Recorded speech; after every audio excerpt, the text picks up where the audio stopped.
Spiral,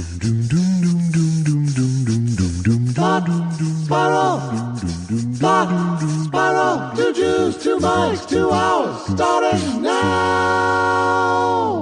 How come I'm not settled? Can you tell I'm not settled yet? You're not settled.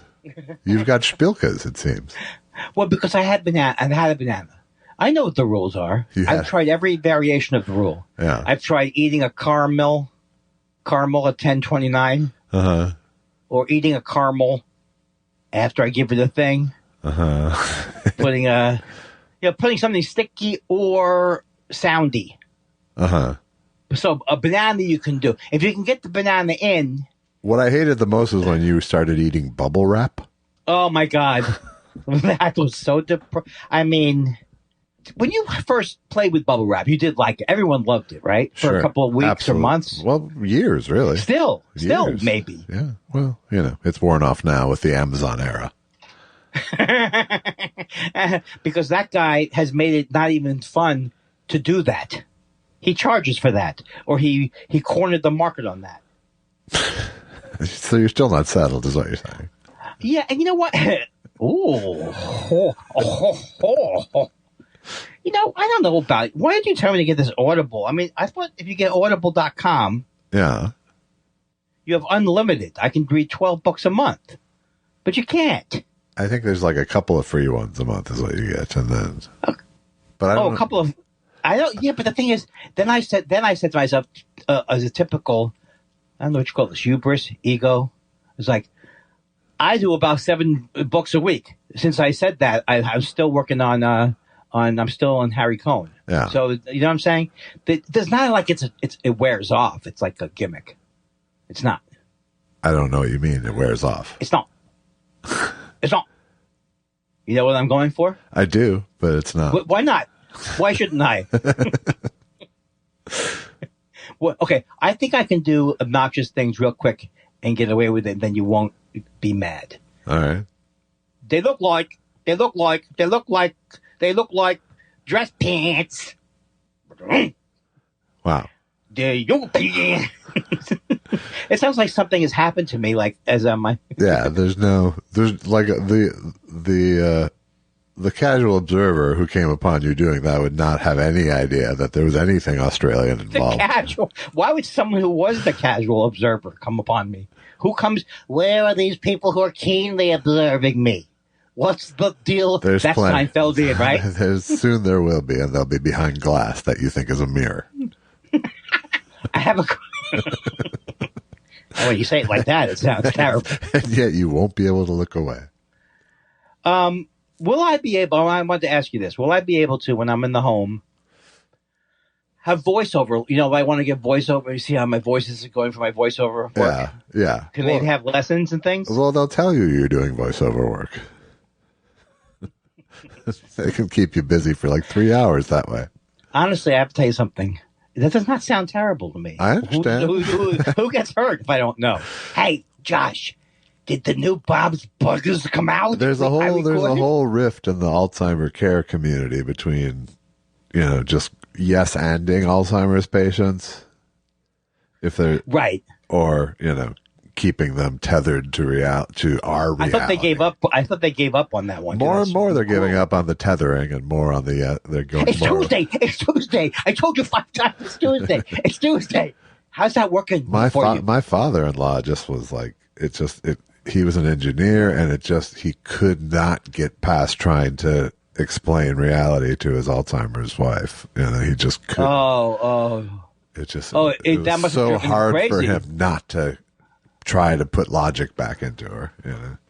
How long did she suffer from it? For several years. I don't like it. I don't want it. It sounds like something from the old days, like the plague. It is a plague. Ooh. Why am I'm doing 2 things. I'm dealing it short shrift. Yeah. Because I don't want it, because I want to spit in the face of it, or fly in the face of it, or laugh in the face of it. Right. I don't think you're in the face of it. That's the thing. You think I'm good? Well, I got over the hump? No, but I think what the great thing is there's going to be a time where you're going to go, I really have to quit with the weed, and you're going to have a huge improvement. That's That's right. In his 80s, Andy felt like he had recovered something long lost, his memory. So that's what I hold in hope, is that you're going to have that gap that's just going to like close up, and it's going to be fantastic for you. You know, I know you don't want me to beat like a drum this Harry Cohn book, but there are some things in there. If I've said these to you before, tell me. But he used to like to haggle. He was Jewish, right? Yeah. But he used to like to haggle with Rosalind Russell. They would go through, and she loved it. She would come in and go, now, Harry, we're going to have a talk, and we're not going to raise our voice because, Harry, I'm one of the first ladies of the theater, and I can out-scream you, and all that kind of stuff. Yes. Right? So she goes a dance. They did a dance. They did a dance. And as she gets this wardrobe to entertain the troops during the war, and she gets paid for the rental of her being stolen in the movie, and as she's leaving the office, Harry Cohn yells, Jew! Jew to her. Wow. And now that's another person who is, I feel, simpatico. Anybody who yells out Jew for any reason like that, and whether you're Jewish, you have to be Jewish. I think you have to be. Otherwise, you're pretty much right into hate crime territory. But the other thing I want to tell you, and I won't bother you too long with this. You have up to an hour. There is a great story. There is a great story in King Cohn about. And by the way, John Landis is very funny reading it because he seems to be able to talk in the parlance of that time. Yeah. Sound more like that. He says, "Look, Harry, I'll kick you in the face," that kind of stuff. I'm not doing it justice, right? But he really delivers it well. So there's one thing is like. There's a whole chapter about how Harry Cohn shepherded this movie that ended up being with Broderick Crawford, The King's Men, or All the King's Men. All the King's Men. Yeah. And when you hear about it, he really believed in this writer, and then this Robert Bronson, I think was his name. Then the guy threw the script. They had bought the book for $250,000 to win the Pulitzer Prize. And on the way out to California, the Robert guy, or whatever, I think it's Robert Rosen or something, he threw it out the window because he's like, we can't do anything better than this Pulitzer book. So he didn't shoot from the script. He just started shooting from the book. Yeah. And then the people on the East Coast were getting really mad because the rushes were coming back, and there were all these like weird people in Stockton, California. Like, these are amateurs. Right. But now, of course, that became the style of acting. They were just acting natural, right? So they tried to shut down the movie, and the guy sent him a telegram. You God damn it, you can't change my movie. And then so Harry Cohn calls him and goes, "Let me get this straight. You're telling me why don't I go fuck myself?"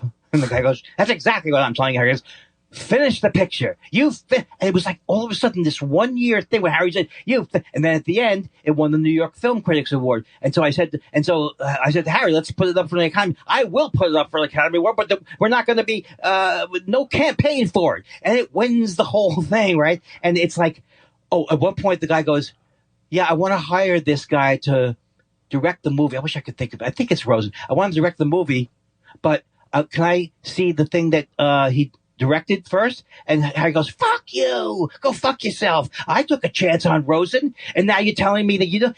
And turns out that the guy didn't get upset at Harry. He did hire the guy.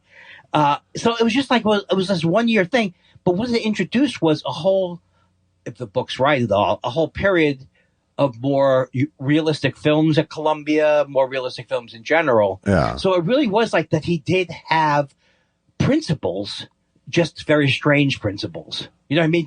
Then he had very strange things too. Right.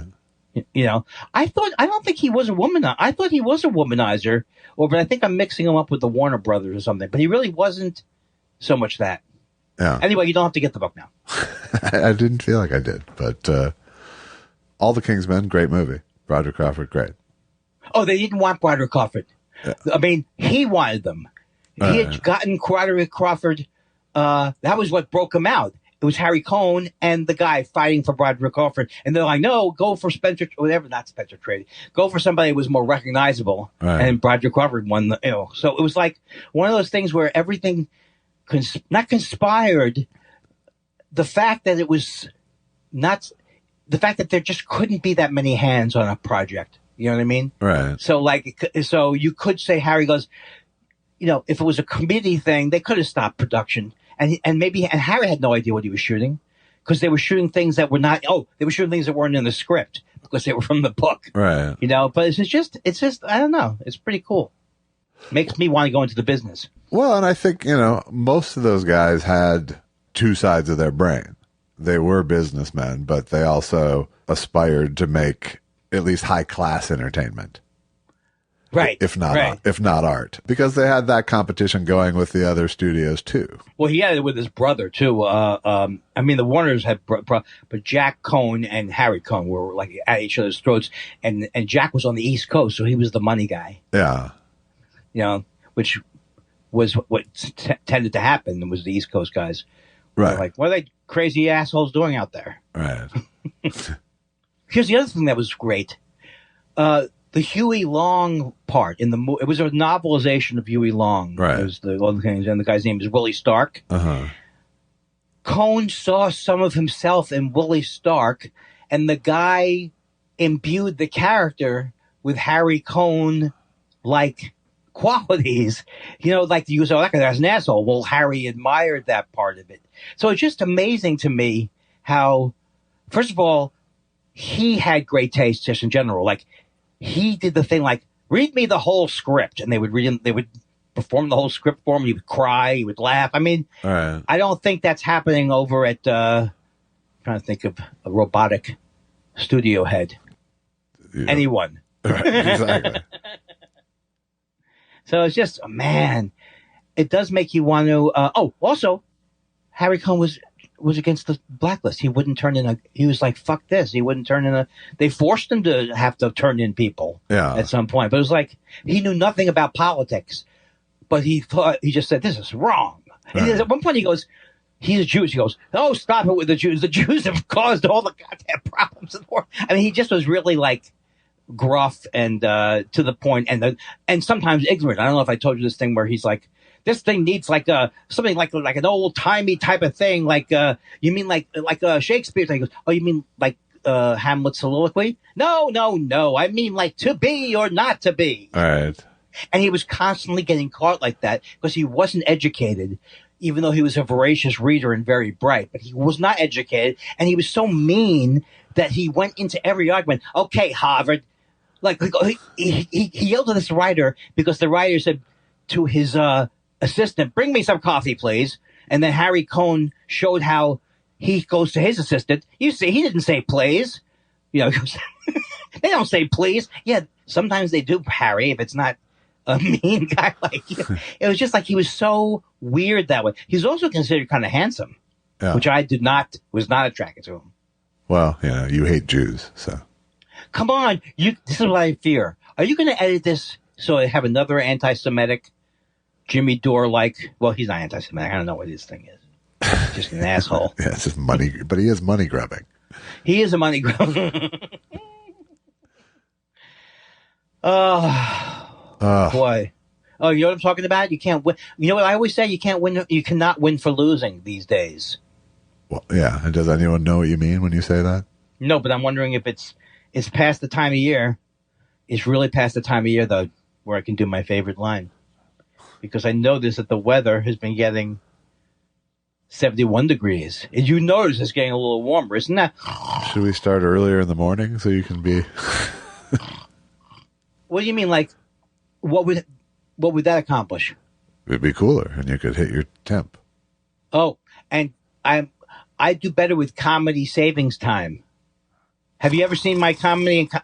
Sorry, what's going on? I was still on. I hear something. Now, what is you're in the area of the woods, as I say. Who says that? Oh, that's Al Roker, right? I've always hated that one. Now let's see how things are. It's a neck of the woods, not the area of the woods. In your neck of the woods, it's depressing to me, especially with all the carbon going into the fucking climate. Yeah, we need woods. He's encouraging woods. But they don't have them. Neck of the woods. Yeah. Okay, that's enough of that. Please, like you even fucking like you've been awake for the Today Show in 35 years. Yeah, there is no way. You know, it used to be when and I don't know what the hell's going to happen with that speech, but I think it's over. But the point is that I used to the state of the the state of Andy's I think they're jealousy speech. I mean, really, what more can I say? Just play. There's nothing more to say. Just because I don't know. But I'm saying I used to get up early and do jokes about could do a joke about the Today Show in the past when I thought everyone was riveted who went up to that festival, like a summer camp. Everyone's up there. Oh, I wonder what who he's going to skewer this year. And that really did work for the first 20, 25, 30 years. Again? Really? I would do that joke until I died. I would if you said one more joke, give it to me. It would be that one. Who died and made Jim Belushi? Oh. I found coffee gets me going in the morning. Really? Josh. You should spread the word. It's like two old married people. You know, I don't know if you learned this about me, Josh, but I like coffee. Oh, you do you? Yeah. Have I ever told you about how you make? Hey, Josh, when you used to be on the road, did you have trouble getting the rent-a-cars? Because I have some information that from the Professional Comedians Association that might still be applicable to people renting a car. Tell your travel agent. Next time you go on a trip, tell your travel agent you have an idea. And tell her to go on Kayak, Kayak. And we'll be back with more show business tips. What do they call them? Pro tips? Pro tips. Yes.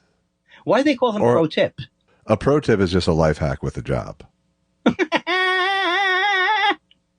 Do you believe that people should be electroshocked if they do say on steroids? And I mean it in any context. Forget it. It's not wait what. Wait what I can understand.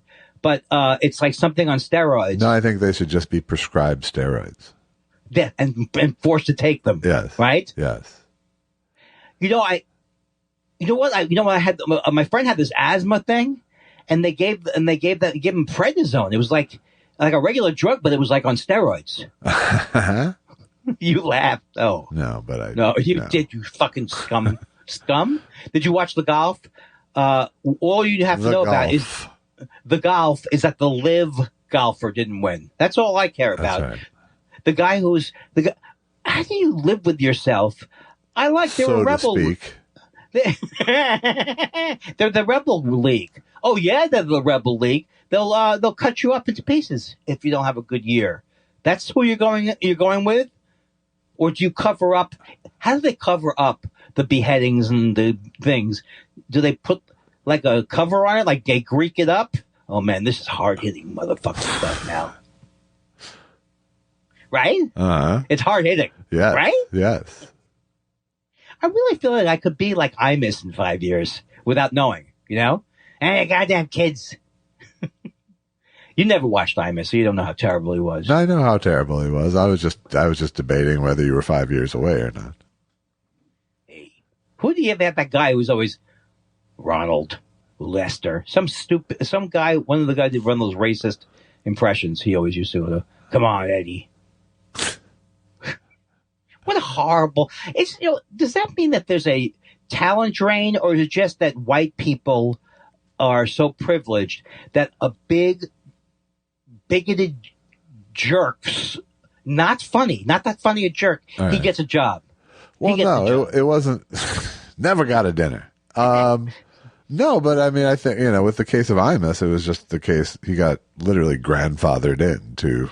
Yes, to the MSNBC thing. Just to being in people's a shock jock radio head for that long, Well, he considers himself one of the pioneers. Like he thinks he's dead, but he thought he was Howard Stern before Howard Stern, but he wasn't. He would just yell at you like one of his bits was, "Is the phone next to his ear? Yes, wake up!" And it was like stuff like that. But he thought Howard stole his.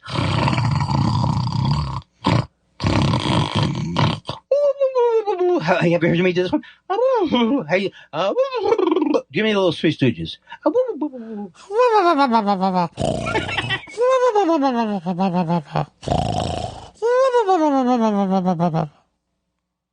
I know, but and that was popular. That the kids liked. I'm sorry. That wasn't what was popular. But, when you think about the Three Stooges and you think about all of these things, when I was a kid, I was like, I watched movies on TV, which is all you could do. I go, these movies suck. A lot of them suck. I didn't realize, of course, a lot of them suck, you fucking stupid 8-year-old or 12-year-old. They don't, how many good ones could they have? They had to make 1 million of these movies to fill, they had double A, it was like minor leagues. They had double B movies or they had B movies. Right. Well, that was double A movies. Well, and the real reason was because those were the ones available to low-end TV stations. You would buy these films. Yes. Those films came in packages of films. So you would buy a package of films from a distributor, and you'd want like the top 3 titles on that list, right? But you'd get the other 25 with them. Was Hunt's Hall in the package? Hunt's Hall was in every package. And why were the Rascals selling themselves so cheaply back in the day? But also, the studios started to like, it was good because they started to be used for television in their downtime. We're not using that thing today. Film something terrible for TV with it. Well, they had studios. Yes. Yes. I'm telling you about the whole history. You're too young to remember this, but I used to drive down the street and they go, help save free TV. And we would get scared that they were going to take away free TV. But that's not what it was about. It was about the movie theater people scaring us. Yeah. The movie theater people thought it was going to be the television was going to be the end of the world for them. Right. They didn't know that Hollywood would always have a place in our hearts. I know you're going to be thrilled when I get past this, but here's the thing. I don't get past it. Next month I'll be, you don't know what the French Revolution did, Josh, do you? 2 months from that. Why do you think they called them the Crusades, fuckface? Now, you go ahead. I'm going to let you give me a good spin on I don't know as much about the Crusades as I should. Go ahead. Tell me why it was great, and I'm going to find out that you're wrong. Why it was great? Yeah, tell me why it was so good. Because, there's only one true Christ, and, he belongs in the Holy Land with our people. Wait, others were denying it, you're telling me? It's those fucking infidels in the Holy Land that, How many infidels does it take to fill in the Holy Land? All I know is that I could not have been doing my pungent religious comedy back during the Crusades, right? Not for long. Tell them the Jew left. Like were the Crusades good for Jews? No, because they were going after other people. History is good for the Jews. Let's just start with that. How did they put such a positive spin on it? It's a crusade. That's what I don't like. Everybody's like, I'd like a crusade. This would be my actual material if I lived in the medieval era. Someone take a look at, I'm getting the fire. I'm getting the signal from the fire. And it's time to wrap up. What would be a good signal back then wrap it up? I'm getting the torch.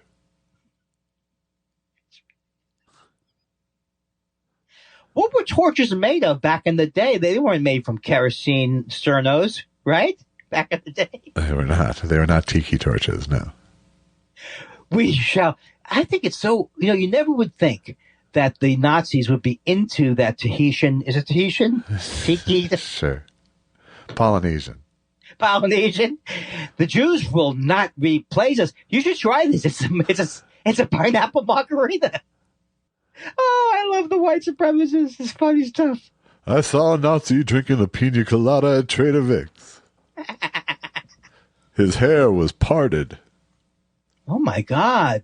We're 1 hour away from song parodies, 2 hours away from... All right. You know what? I'm not going to do what you do. Give up. Mondays aren't easy. How could you go back in time 3 years anyway? I feel pressure because we were just voted number one Apple's Tunes. Yeah. We were number one comedy podcast. Wow. That skews 40 to 60 in the 50 to 70? Yeah, 50 to 70, I think. Hello, dear. Thought spiral. We're one of the few podcasts to lose listeners to natural causes. And don't forget that Josh will answer the phone, even if it's someone claiming to, if you don't give me $1 million, I will show everybody your not rejected sketches. I love this character. The guy who acts like he has something, but doesn't. Hey, Weinstein, I need $10,000 or everyone gets to see a couple of bits that didn't make it in there. Oh, God, I should go to school. Ladies and gentlemen, the guy who acts like he has something, but doesn't. Psst. I like these, Paul, those days. the guy who acts like he has something, but doesn't. Yeah, Dave. Yeah, nothing. Not a thing. How are Carson Daly's numbers these days? How are why do people like us who used to stay up till 11:30, or you probably stay up to watch your show when you were running it, why do we no longer? Yeah, I watched each episode that night on TV. Yeah. Why do we not watch? Why do we not sit down with Colbert? Why do we not see?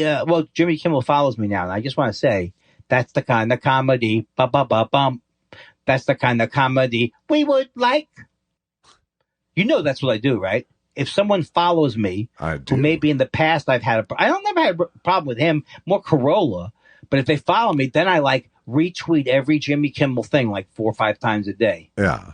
You got to stick out, baby. I'm tired of the character I'm doing. Yeah. It really is tiring to be the most obnoxious man in the world. He's the most obnoxious man in the world. He's the most obnoxious man in the world. And he's about to clap on. Oh, God. I tell the kids, don't try and create your own stings. It's not as easy as you think it is. I know. There's Stingcraft. There's Stingcraft. If Josh knows when I'm trying to get something in, and he goes, and it's like, if I just break into babu, babu, hoo, wee, hoo, hoo, hoo. Hey, Josh, I just feel like going like this. Okay, look. Right. The other thing is, don't fuck. The real trick. Tune. No, rhythm more than tune. Oh, okay. Bump, ba-dump, ba-dump, ba-dump. We already did that one, right? That one, yeah. I'm going to tell you, boo, binky, binky, bink. How uncoordinated are we as a nation that this gets us going? Boop, boop, boop, boop, boop. Bing, boop. Now this time, boop, boop, boop, boop, boop, boop, boop. Come on, everybody. And you don't know the horror of growing up. I thought I was going to go crazy. I grew up during the twist era. So as much as you hated adults, then they were like, do the fucking twist for us. Sonny, I'm so angry about it now. Do the twist. What did you have to do? The Macarena? What did they make you do? I was too old for the Macarena, thankfully.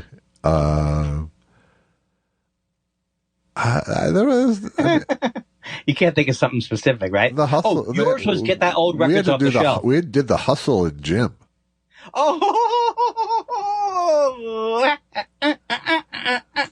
you did not do the hustle in gym. Mm-hmm. That is the greatest thing I've ever heard. Were people laughing? No, because it was old enough. Like, we weren't really part of the hustle craze. No, I'm sure you were. So. And it was taught with other dances, like square dancing, and so it was just as it was if it was in the pantheon with the foxtrot. And I'm open to a lot of times of music, I'm getting more and more rage as the years go by that my mother told me I wanted to play the violin. Obviously, I'd never even said that. But when I watch these... Did one of your older siblings play it first? Did you have one in the house? No, okay. My mother. It was my mother coming out of his depression. That was what she thought would make a good son. I saw him looking at a violin. Get his ass in there. But it could have been a Henny Youngman fetish. She did think... Later, she said, you're not going to add it? But But I lost it. Whoa, so close to keeping a thought. Oh, they would have loved me at the home. Mother said you wanted to play violin, but I didn't want to play violin. But I was heading a different place. I was heading to a different. Oh, so whenever you see those square dancers, you see, like I always go, had I been able to play the violin well, I would have loved it. But then I see like a violinist, like a fiddle player, yeah. And not like not Yaja, not like Vassal Clements or like that, but they're like yeah, and they look like they're gonna die. There's nobody. They say that square dancing is fun, and I believe it has never been that much fun. And they look like they're dead, the people who were. And now take this lady over to this, and then get a drink and bring her back home. All right, but now imagine a world without radio or television.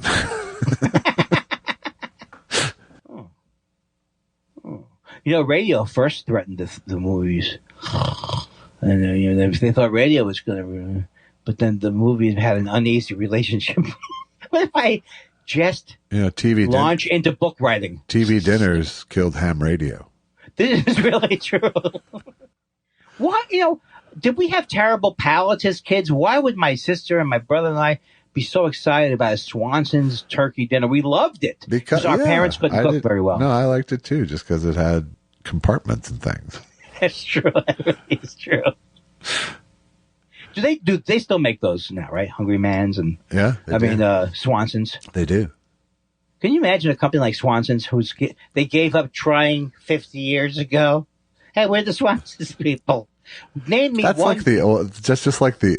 It's like such an old timey sad food now, though. If you're like a 70-year-old man with a freezer full of Swanson's dinners. Worst would be Campbell. I've come to hate Campbell's. To me, Campbell's soup is a symbol of that you've lost, and especially the ones where I think that a lot of them. The condensed, please add another. The condensed, yeah. That's. The condensed, it makes you hate eating. It's like frozen concentrated orange juice. Who does that anymore? And who does? And I think you'd be proud to know that I haven't had a glass of orange juice since my type 2 diabetes. It's like mainlining sugar, Andy. It's like mainlining sugar, the juice. I know. It masquerades. It's our false friend. It's poison masquerading as fruit, Andy. Don't fall for it. Well, that's the thing. Every once in a while, people go, if you just give up this, everything's going to be okay. But right now, I am on every kind of artificial unhealthy sweetener. shit. That's if you make this, just give up unhealthy shit. Oh, my God. Josh, you're like a terrorist now, a food terrorist. Oh, I'm not saying I'm capable of it. I'm saying that's the only. My image is you don't eat junk. You don't even have junk, I bet. I undershop for junk, but junk still makes it in. But I don't keep a steady supply of junk around. You don't have any Neapolitan ice cream in your freezer. I do not. Right? I do not. Was that a symbol of a time when America had lost its drive, or just was I the only kid who hated strawberry? No, many people hated strawberry ice cream, right? I think probably that's why you ended up with so many chocolate bars of strawberry ice cream with holes on either side of it in a freezer. My mother used to she preferred good humor over Steve the ice cream man. That's ironic. Boy, did we laugh. It's ironic that your mother would enjoy good humor. I never got that. I don't want anyone to think that my mother was just a pill, but that is good. That's good stuff. You know what? You knocked me off my game, and my game is just trying too hard. You just stop trying for a minute there. Yeah, like you knocked me on my tracks. So I watched the Top Gun Maverick last night on Amazon Prime. And is Tom Cruise? He's like a 80-year-old. He's the father of the bride or the father of the guy. No, he's still Top Gun. Hey, Top Gun. He's not still working. Hey, right? Top Gun, get back there. Hey, Top Gun, we need you. Is Kelly McGillis in the movie? She's not, but Jennifer Connelly plays She's a beautiful plays woman. the middle-aged love interest.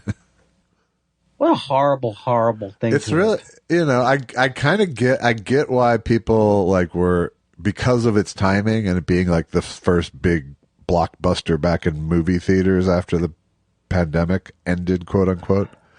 Right. I get why people ate it up. Oh, because they did eat it up. It killed, and it 100% feels like an 80s Bruckheimer movie. It 100% is true to everything that it was, but it feels like a chat AI bot wrote the script. It is just the most generic fucking plug in the holes script and story you could believe, but including never naming or indicating who the enemy is. It's just, we have an enemy target. The enemy has done that. So worldwide sales remain intact. But what year was it? This was last year, 2 years. No. What year was the original? Do you know? 1988, maybe. Okay. But yeah, I mean, and it's funny how it's just the enemy. Yeah. Whereas when I was a kid, it was always Russian. It was always Russian. It was Russian, and then it was Arabs. Oh, God. A terribly boring country in certain ways. Not boring, but and the Chinese had a moment too, but now you can't do any of those. So. Right. I'm just thinking about all these guys online who, if I'm trying to follow it, they love Jimmy Dore, and now they're accusing America. We're starting a war with China. First of all, we're spying on Russia, and they're just trying to do the best they can. Right. And not only with are their they trying, territorial dispute, and not only am I 100% right about this, why don't you check out below what I'm talking about? See what I've found, see what I've discovered, and then this guy I just found a thing where it said Russia. This says Russia is a good guy, and this is a committee that decided of experts who decide who's a good guy, and they said Russia's the good guy in this whole Ukraine thing. It just looks different. It looks different if you're being manipulated by. Do you watch Jimmy Dore? To me, the funniest thing in the world is have you listened to this guy who could barely do stand-up comedy, who doesn't have an idea in his head? He's on to something. I mean, Joe Rogan, I think Jimmy Dore originally came off as a intellectual giant compared to Joe Rogan. So I don't know how Joe Rogan was the gentleman's farmer who's just hearing things, right? Just tell me. Well, yeah, and who just has, tell me if I'm wrong here, but he has. Yeah, I mean, I'm not saying that the kids are calling themselves furries. And if I'm wrong that they have dog bowls in their schools, no, I'm just asking questions. Right. Just asking questions. And then, of course, that's the difference between their postures is Dore comes in as an expert, and Joe Rogan is asking questions. He wants to know. Exactly. He wants to know. Except every once in a while, Joe Rogan goes, "Oh, I'm wrong. The Jews don't have money." Right. Okay, great. No, he has his his certainties. Yeah, but tell me. And here's the thing: it's so funny to me because in his world, he's I'm just a dumb comic, whereas Jimmy Dore is I'm just an extremely smart comic. Well, Jimmy Dore's you don't think this is right? I predict that at some point, Jimmy Dore will wake up one morning and say, "Have I maybe I erred as a human being. Maybe I was wrong to give out lying information about vaccines just for money. I'm sorry. I apologize." That's not coming. It's probably not coming now. That's coming. But it's not coming from Joe Rogan because he's a gentleman farmer genius. Right. Who pushes bulletproof coffee. Have you ever tried the bulletproof? I have not. No. They're upgraded coffee beans, Josh. Yeah. Upgraded. Upgraded to? The best. Ah. Josh, maybe we should do this first session on Tuesday, Wednesday, Thursday when I'm up and running. You know what I'm saying? That is not a You bad get me idea. off of the Something to that. You know what? Susan and I, when we look at doggies now, we're really getting to that point where, shut up, stupid. Are you going to get one or not? Well, that's what she says to me. We can't get one right now, but oh my God. Why? What's about right now that's stopping you? A million things like money and I can't even explain all the things that are stopping us right now. Right. Why don't you tell your brother, hey, Rob, I want to get a dog. So is he going to hire people to... You can give the dog a once-a-year gift. Hey, Robert. Now look, the point is that they're so cute. They are and really now cute. I know. And now I know why they cut to them. I'm even starting to like this new asshole we got. No, Cody. Yes. I love when you have that relationship with you know what I'm saying? He's one of the family now. Get the hell out of here, you little runt. Yes. Now, are there any? Is there ever a situation where Clyde and Lucky do they still know each other better? They still have the program down better. I mean, right, but they're not like saying every day, "What the fuck? How did this asshole get in here?" Clyde says it a little bit. A little bit, he says that. He does not like the attention given by Allison, but jealousy. Yes, 100%. So is she, in fact, in the closet, has set up a rival camp in the clothing closet? I thought that Clyde had set up. Yeah, Clyde, yeah. But now he actually sees more. He still sleeps in the closet, but more nights he sleeps in his bed by the bed now, just to keep an eye on things. Okay, here's my thing. You see like a dog bed, right? You see a dog bed, Sure. right? How do you know that's the right shape? How do you know they don't want something harder? How do you know they don't want something that's, how come, do they have sleep numbers for pets? I do know that from observation, have a dog bed with a big soft rim to it. So it's like it has, so it's more like a baking dish than a mat. Right. Because they like to have their head slightly on something. I still can't get out of my head the guy when we were shooting the movie saying, I think that dog just ate a rat. And I'm like licking the dog. Right. These dogs eat rats and things. These are working animals, Andy. These are working animals. And I'm like, hey, but let me lick off that flea. Here, you take this end of the spaghetti. They say mangy. I've heard these words, mangy. They don't say mangy person. The mangy dog, they say. Right. Have you ever had mange? Because I don't think it's good. No, but our first dog came with mange, and we had to do like sulfur baths for him and stuff. It was not pleasant. Well, that's not his fault. Do sometimes you blame the dog and go, okay, out. You didn't tell me you. Do you have fleas in your area? No, right? It's for the beach. They're everywhere. No, there's still fleas, especially in the past few years with the drought where all the dogs are rolling around in the dirt outside. Those days are over, my friend. We are now have snowpack to die for. I mean, it really is amazing. And let's stop with the decarbonization. We're good. No, but I mean like the snowpack. We're good. I'm taking longer showers. That's great. That's just great. First of all, I didn't know that the snowpack provides water. I wouldn't know. Thank God I'm not in charge of aqueducts and reservoirs. It is. It is a good thing. It is a good thing. Is it all based on that you have to go downhill?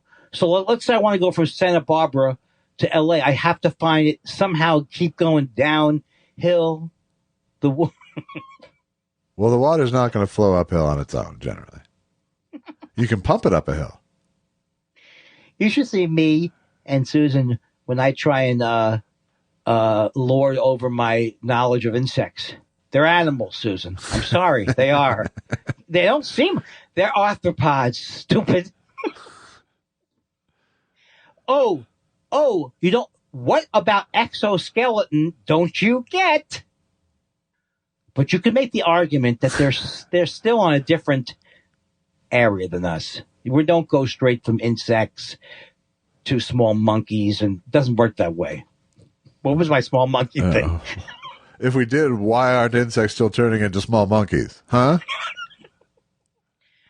Why does it not make sense? I don't think that the idea that God intelligently designed it, that was never a good shtick. Just say, the Lord works in mysterious way. Hey, did I tell you this, that I believe in God? I'm not sure if I mentioned it to you. No, that's not what your IMDb page says. Did they change it finally? Religious man? Oh, I got to tell you, man. Special skills, liking God. Since I really do, since I believe in God more, I'm really more and more into Easter. I mean, like, I find that I like Good Friday. I mean, let's not let Saturday's no slouch, right? All right. I do enjoy, like, Easter. I went out for a walk yesterday. It was really nice. The streets really were deserted. Like, people were not going to restaurants and such. And there was brunch on people's lawns. I'm such a sad man. I was even walking going, I can cross this street now that I could normally not cross. Happy Easter, everybody. And also, at the park. Look at me, I'm crossing a street without black guys coming towards me. Yeah, I'm going to have to wait to see how that plays out. Any blowback yet? And then the park, that big, huge park that is bordered on one side by Van Owen, on the other side by West L.A., and then on that big park, they were having all kinds of barbecues in there. Yes. Barbecues. Yes. And I realized that this is a holiday that seems to affect a portion of the population that's larger than my people.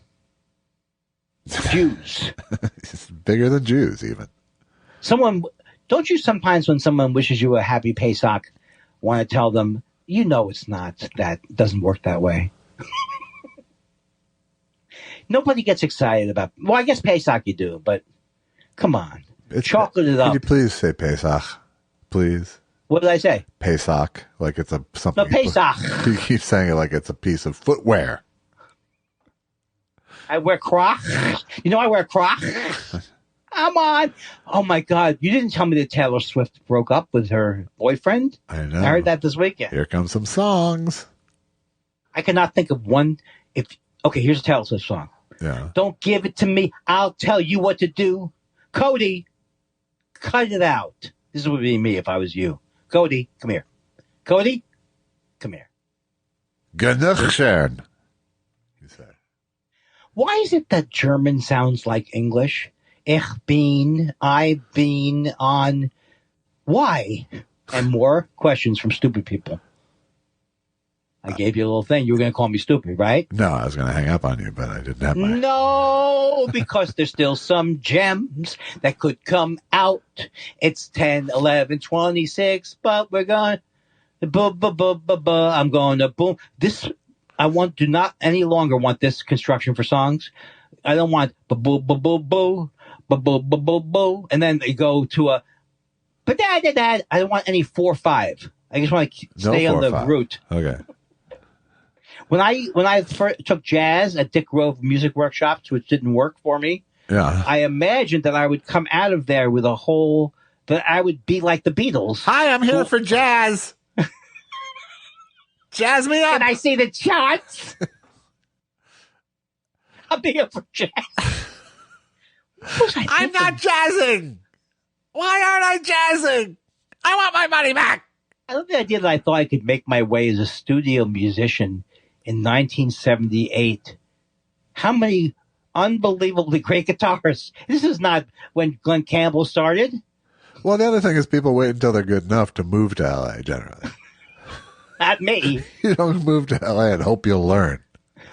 No, I moved to L.A. because I was going to be in the theater and all kinds of things. You were in L.A.? Well, I went to these... I had to get out of New York to get into the theater. Practice.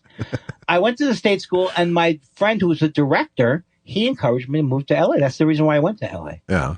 Because he said he would... And he did. I could stay with him for a couple of weeks. He was so sweet. He was a good guy. But then I choreographed something from a stage thing, and that was it. Then there was... I'm going to make a singer-songwriter guitarist. And then that's when it really started to hit me. What am I doing? What am I doing? And yet you would have thought that starting comedy a few years later, why wasn't I scared to death of that? Well, I was scared to death, but I would have had to have left town to start somewhere else. That would have been just weird. Right. And you would have had nothing to start. Right. And so that's why I feel lucky in that sense. Did your friend Bill, you started with Bill, right? Yeah, Bill Kaufman. Was it his idea to do it? Or yes, yours? yeah. Okay. Because I was at that picnic for University Stereo, which is one of the stereo chains, and I really was having fun just doing impressions of everybody. Yeah. And this is my impression of Steve, everybody. I need you to work Friday. Hey, everybody, right near University Stereo is this hamburger place. And no matter how much, when you ask them, how long is it going to be? They always go, 5 minutes, my friend, 5 minutes, 5 minutes. Here's my impression of Dave. That one doesn't have a spiff. Hey, here's my impression of No, first you bait, then you switch. Hey, here's my impression of someone buying a stereo. Excuse me, I got the stereo home and there was a tuna fish sandwich in there. Don't worry, it won't eat much. What? My favorite story from Bill Kaufman is that his friend Dave, who used to call Danger Dave, worked. Bill worked in these things where, and he was not a DJ. Danger no, Dave. Okay, no, it was not a DJ, and Bill was very funny in this one way. He would give people nicknames like Australian people. He was not he was very quiet, Dave. Completely quiet. Nothing dangerous about him, so he called him Danger Dave. Gotcha. Well, Dave wanted to get a cassette deck, right? Yeah. Some kind of cassette deck. Uh-huh. Whatever it was. Let's say TIAC. No, it was just, give me a cassette. So he comes in. Bill says, sure. Bill's going to give him the best price. He's his friend. He's his cousin. Yeah. He's his cousin after all. Danger Dave goes, okay, thanks. I'm going to, he goes, you're not going to buy it? No, I'm not going to. Danger Dave goes and buys it at another store, like at a competing store. Wow. These jokes are funny when you're in the biz. But that is pretty crazy. Like your own relatives, like, okay, thanks a lot for that price. I'll get back to you and see if I'm going to see if you can beat it later. They can beat it down the street where they say we'll beat any price. Yeah, over at Federated. Yeah. I've shadowed Stevens for Federated. You say $50, $50. And then the Rogers Sound Labs. Was that around when you were? That sounds totally overpriced. Oh, yeah. No, the overpriced ones were I don't remember any high-end stereo shops. And even in the late 70s, early 80s, I don't think there were many. The Harman Kardon people? Well, there was Adres. Do you remember Adres? Yeah. Yeah. This is great for people, some of the older listeners who like the show, also would listen to Michael Jackson on KBC. No, not that Michael Jackson. Because when you look for, can you hang up on me on one of these? Sure. Because when you look at Gladstones, hello, I'm Michael Jackson. And when you eat at Gladstones is a marvelous fish place for you and your family. That's a dead-on impression. Oh, hoo hee, boo boo. Oh, hoo hee, boo boo. Oh, hoo hee, boo boo. Oh, hoo hee, boo boo. Oh, hoo hee, boo boo. Oh, hoo hee, boo boo. Oh, hoo hee, boo boo. Oh, hoo hee, boo boo. Oh, hoo hee, boo boo. Oh, hoo hee, boo boo. Oh, hoo hee, boo boo. Oh, hoo hee, boo boo. Oh, boo boo. Boo boo. Hey, oh, it's time to step away. Boo boo. Hey, oh, cause we run out of stuff to say. Boo boo. Hey, oh, boo boo. we're going to take a break. Boo boo. Hey, oh, But the point I'm here to make is that we're going to be right back. We're going to be right back. We're going to be right back. We're going to be right back. Don't have a heart attack, cause we're going to be right back. No need to give us flack. Yes, we're going to be right back.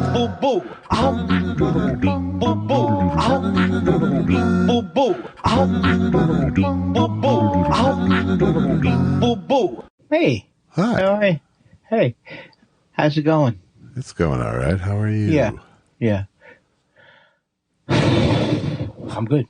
I don't understand. Here's what I was trying to do. I said, the second I call, I said, can't you, my question to myself, can't you just be a normal human being when you, can it just be, does it have to be always a little hint of a shtick?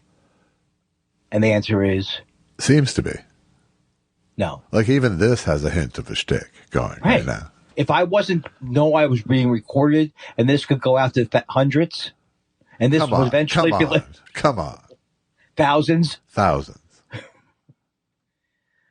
Okay. But you know what? I think that's part of the charm of me is I talk about things like what is part of my charm. Yeah. I mean, I think this whole thing has been trying to find the charm of you. I think if I had agreed years ago that I'm charmless, maybe I wouldn't have spent so much time appearing to be nice. Well, you would have had somewhere to build from at least then. Right. Why am I laughing at that? I should not laugh at that. No, you should. I'm not Ed McMahon. I don't make that kind of money. What is this on the bottom of is there something on the bottom of my screen that's underneath? What is this? Could it be more impossible for me to see? That was a good one. Hey, do you think I should worry about this? I went to see the dermatologist, but this bump right here, right there, does that look okay to you? That's not telehealth, right? No. When you have a friend look at the back of your hand. No. Check my Herberdine's nodes. Oh, I just realized I can see what I'm showing you. Yeah, I can too. You can tell there? You've seen them, right? This is like the Zoom haunted house. This would be the worst. Look the at worst my nodes. Check out my nodes. A mad with They're from Hermides. Well, whose nodes are they? Whose nodes are they again? Who? Whose nodes are they?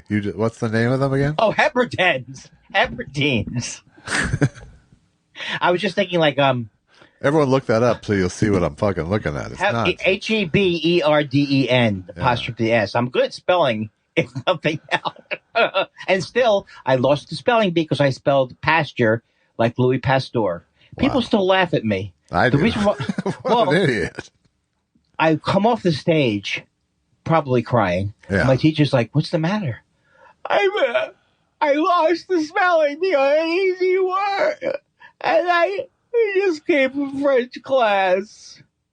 First of all, I think I just lied. came from French class. Was your That's excuse? was my excuse. That I had just come from. We had just been studying Louis Pasteur. In French class. No. I thought it was in French class. Oh no! It was French because I had French in 4th, 5th, and 6th grade. Right, but they don't study Louis Pasteur in French class just because he's French. No, I was just in the French mode. Don't you understand? Je ne sais quoi. I hear the word Pasteur. Excusez-moi. Louis Pasteur. I was spelling Louis Pasteur. Judges, punch him in the face and get him off the stage. Give him a participation, participation medal. Portrait of a young narcissist who can't take the spelling bee loss and has to come up with a justification for their loss. And of course, passive. I do it like I would never do this with my mother or say anything was bothering me. So I had to display. I probably was crushed, but I had to certainly display it for them to go, "What's wrong?" And then they made the effort. They did the same thing when I ruined the. They said you're a moron. MORON. What word? But don't you understand? But the time when I ran in between the ruined the relay race for the entire camp, my counselor tried to get points for my team because I did drama I mean, in other words, like he tried to. That would be a rigging of some kind. Tried to get right? extra credit for your squad. Yeah, because it's the Olympics is one team against the other team. Shirts against. I don't know how they did it. Sure. Shirts and skins. Not shirts. Probably and skins. not. Yeah, probably green team, red team, or something like that. So my counselor says there's no dramatic event. I don't know what he was. There's no dramatic events. Right. So maybe I'm sure he never really asked anybody, but he said he would try and see if because I was crying, tear. There was I had the waterworks going. How can I be an asset to this team? Well, the other team was chanting my name. Well, you do have the drama credits. You're being pretty fucking dramatic right now. This is good. This is good. Really, Peter? You think that the fact that I put on plays can get our team points? If it'll get you to stop fucking crying, let me check it out. But you know the story that the other team was chanting my name, right? Were they? After Squeaky, first my nickname was Squeaky in camp because of my high voice. Yeah. Squeaky, squeaky, squeaky, squeaky. Because you won it for them? Yes. That's good. Yeah. See, you don't care about. I don't care about what? You don't care about young people's trauma because you would have remembered that. You would have remembered that part of the story. No, I mean, I don't. It doesn't stick with me really, because there's so many that you're carrying around. There's so many. And B, you act like these are open wounds, and that's the part that sort of mystifies me. Hold on a second. Like we're all walking around with childhood humiliations, I think. Hold on a second. Honey, get me some of the. Do you have any bacitracin ointment? No, you're right. You're right. The thing is you're right. I'm a complainer. You're right. What am I wasting all this of SAG's money on therapy when I'm a fucking baby? Yeah, I'm not just saying walk it off. I mean, but you've put some time into this now. Oh, I would not want you as my therapist, even if you go through the training. No, you go don't. Through the training. I think it would be unethical anyway. It would be unethical. Oh God! I had a couple of things. There's a couple of things that when you get up in the morning, you say, "What can I bring to the show today?" How do you think? Okay, so this guy who is an I'm gonna get it wrong. National Guard who leaked all the stuff. Air National Guardsman, yeah. Air National Guard. You look all the stuff? Yeah. I'm watching MSNBC, and they're describing him. And I'm not lying. They say, well, his friends say that, there was this little group called Thug Shaker or whatever, and they like to look at these things. Right. And he was a white supremacist, and he did talk about Ruby Ridge, but that's incidental. If that was a black person, if that was a Muslim, do you think they were reporting on the news? It seems like, he had he was a white supremacist, but that had nothing to do with this case. Yeah. Well, it is MSNBC, so if it was a black person or a Muslim, they wouldn't tend to go to town on that. No, they wouldn't, but I just think it's NBC. I think it's NBC News reporting on MSNBC. I think it's so much. It's a white person. I'm not even getting down on them. I just think a white person saying, it looked like he had some weird ideas. If it was a black person and they were in the Panthers, it wouldn't be I still think part of the reason why there's police brutality still is because there still is racist perceptions of black people have been implanted in the psyche of America.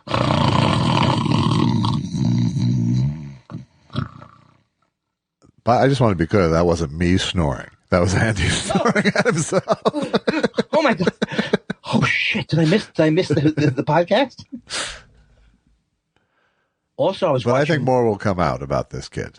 Yeah. Over time. Right. Watching. It's being these are preliminary reports. Well, this is the time in a story where 24-hour news doesn't help things. It's true. Like the amount of times they showed the footage of him marching backwards towards the cops on CNN. I was watching that yesterday for a time. Oh, I didn't see that. They were just like a loop of him walking. Have you seen the footage of him marching backwards? No. I just heard the description. It's I just saw it like him with his hands on his head marching backwards towards like these militarily clad FBI agents. But it was like over and over, so I played it on reverse, so it looked like he was running away from the cops. So. Well, you don't even have to do the stuff that they do with the AI. And not was it where they? That's not AIing where you put like words in your mouth. That's called something else.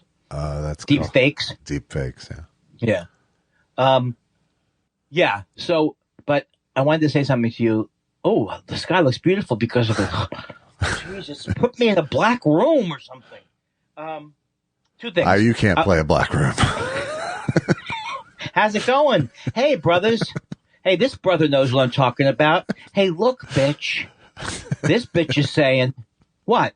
Oh, black people can call each other bitches, but I can't stand as a white man. That's true. And get the fuck off the stage, you stupid, stupid Jew. Well, that's unnecessary. Beer can in the head. So today I'm watching before the thing, and I see you. I don't know if you've seen commercials for A Place for Mom. I have seen them. I don't know if I'm going to have seen the one you got that's up your ass, but we'll see. Didn't get up my ass. I was like, they're getting a place for a dad. Right. I was like, whoa, what have they've expanded? How did they even handle it? Do they have to have new operators? I always thought it was weird that they like committed with mom there, since it was never just a service for old ladies. Yeah, so, because we don't care about old men. Is that what it is? I think it's just that men die younger, and that the odds are you're going to end up with the old lady on your hands. Also, want to let you know that I have mastered. I'm very proud of it. Mobile banking. Mobile. Yeah, you haven't even mastered the word mobile. It's not mobile. You can be mobile, right? You can in a Who song. In a Who song you can, but otherwise, no, you're mobile otherwise. Are you telling me that I have from that, which is a good song? It's a perfectly good song. I'm saying something that never would even be said? No, it's mobile is the word. Well, how come my parents had lovely automobile? How come my parents had lovely mobiles? We had great automobiles. Their mobile home, for example, that they traveled filled with dolls across the country in. Doll ship 1, they called it. What am I smoking? What am I smoking now? Pall Mall butts. Now look, they didn't have butts, stupid. They were filled with lips. Shut up. Very nice fact checking yourself there. Nice catch. But this is just how much I don't ask for help. And I was talking to my therapist about this. It sounds like you're talking to a 4-year-old. But I got these checks yesterday, right? You don't ask for help? You called me to set up a mic stand. No, I do. You. I over rely on you. You. I'll call in the middle of the night. I can't get hard.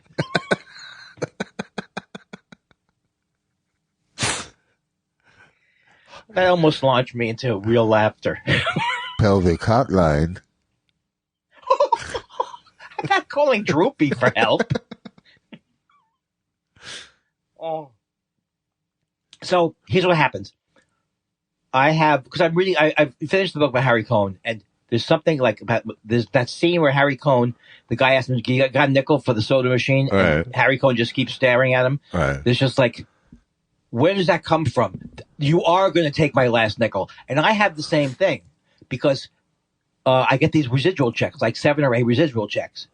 And they're like, $200 or $179, $160. And I'm going, okay, I know I can do the mobile. I know I can do mobile banking, but I got to get these checks in. What if something happens to the bank and I don't have a chance to get the check? So now it's getting dark. Both ATMs of the one closest to me and the one furthest to me, they're wrapping up that service. I don't know what they're doing. If it's just those ATMs. Yeah. But so you see an old Jew hunched over an ATM, and they're not taking the one machine is not taking my checks. Yeah. It's getting dark. I'm an old Jew hovering over a machine with checks flying out of my head. Right. Where you could just be an old Jew at home taking pictures of your checks. Thank you. and scene. There should be never a reason. No, I don't know why they're wrapping. I guess they're going to try and even wrap up ways of you getting cash, because I think there'll be less reasons for people to get cash, probably. Probably. I think there'll still be ATMs for you. And there'll still be me wanting... It's the people they're trying to eliminate, not the machines. That's true. I feel better.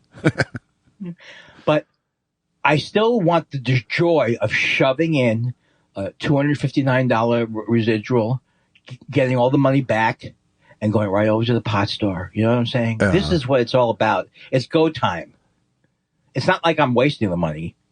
It's going right back into my... the economy.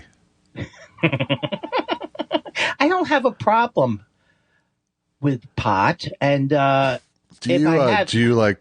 you show her one less check? Do you show Susan one less check before No.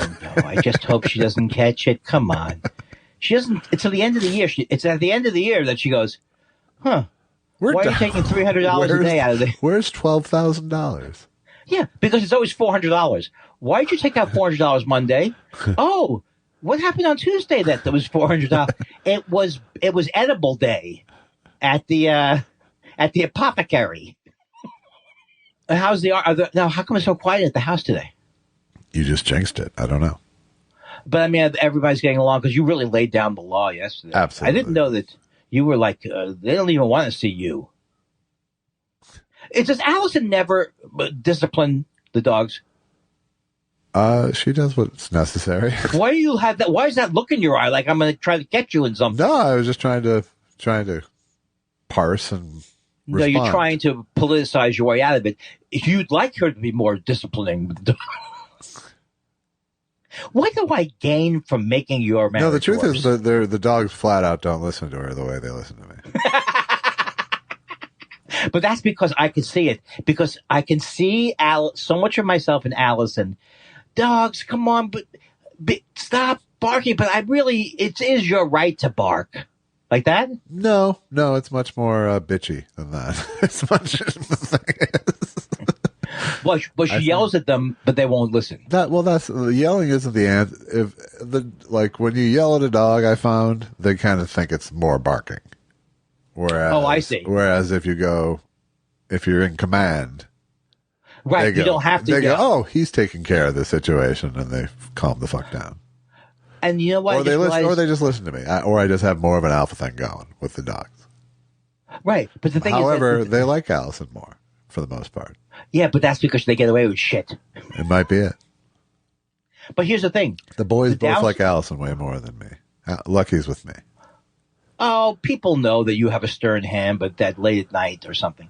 But the problem is with the method of yelling at the dog is where you go from there. You can't keep escalating the voice. That's right. Because the dog just hears you going. They just see you going. Yeah.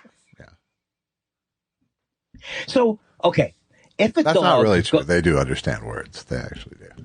Okay, so if a dog goes to the bathroom in the house, and they always say he knows he did it. Yeah. Now, that is true. It really. My theory and my method is you have to catch them in the act, otherwise scolding them is pointless. Oh, have you ever scolded them in the act? Sure. Or okay. What you get good at is precognition. You see the sniffing. Yes. You see the sniffing that precedes peeing, and you scold before the pee happens. Why do you have to? I don't. And sniff then you before redirect them outside if they have to. Well, I don't sniff before I pee. No, you don't. Is it true to what Chris Gaffney says? If you want to play with the big dogs, you have to lift your leg a little higher. That's one of his songs. Huh. And what does that mean? Because only the woman can't do that? You got to lift your leg a little higher if you want to play with the big bad dog. Something like that, with the big bad dog. Something like that. Basically, it's a pee thing. They're just peeing. God. It's like the world's, it's like I went to a coma. Dogs with the pee parade. Lucky will go out and pee, then Cody will go pee on her pee, and then Clyde will go pee on both their pee. So part of it's like it's a little pee parade. Part of it's like me as I'm getting older. I think I have to pee sometimes when I don't. But I love to go out there and sniff around if I was a dog. Sure. I literally think they're drinking more water just because of the mandatory peeing on the pee thing that's going on. It's a vicious cycle. I'm very confused about, like, for example, I'm very confused about how, like the dog, the dog is pointing at the thing, right? They're pointing because they've been trained for, there's the rabbit. What are they pointing at? I think it went over there. What did they do? It's Hitler, Heil Hitler. It's kind of, I think it went over there. Okay, so it still mystifies me. In other words, you had to say, I'd like a dog to be able to go like that. Well, now I've got to start for thousands of years to train the dog. No, but a long time. It takes a while. But, generations of dogs. It's just generations. I know. It's like my concept of evolution is so rudimentary is what I'm concerned about.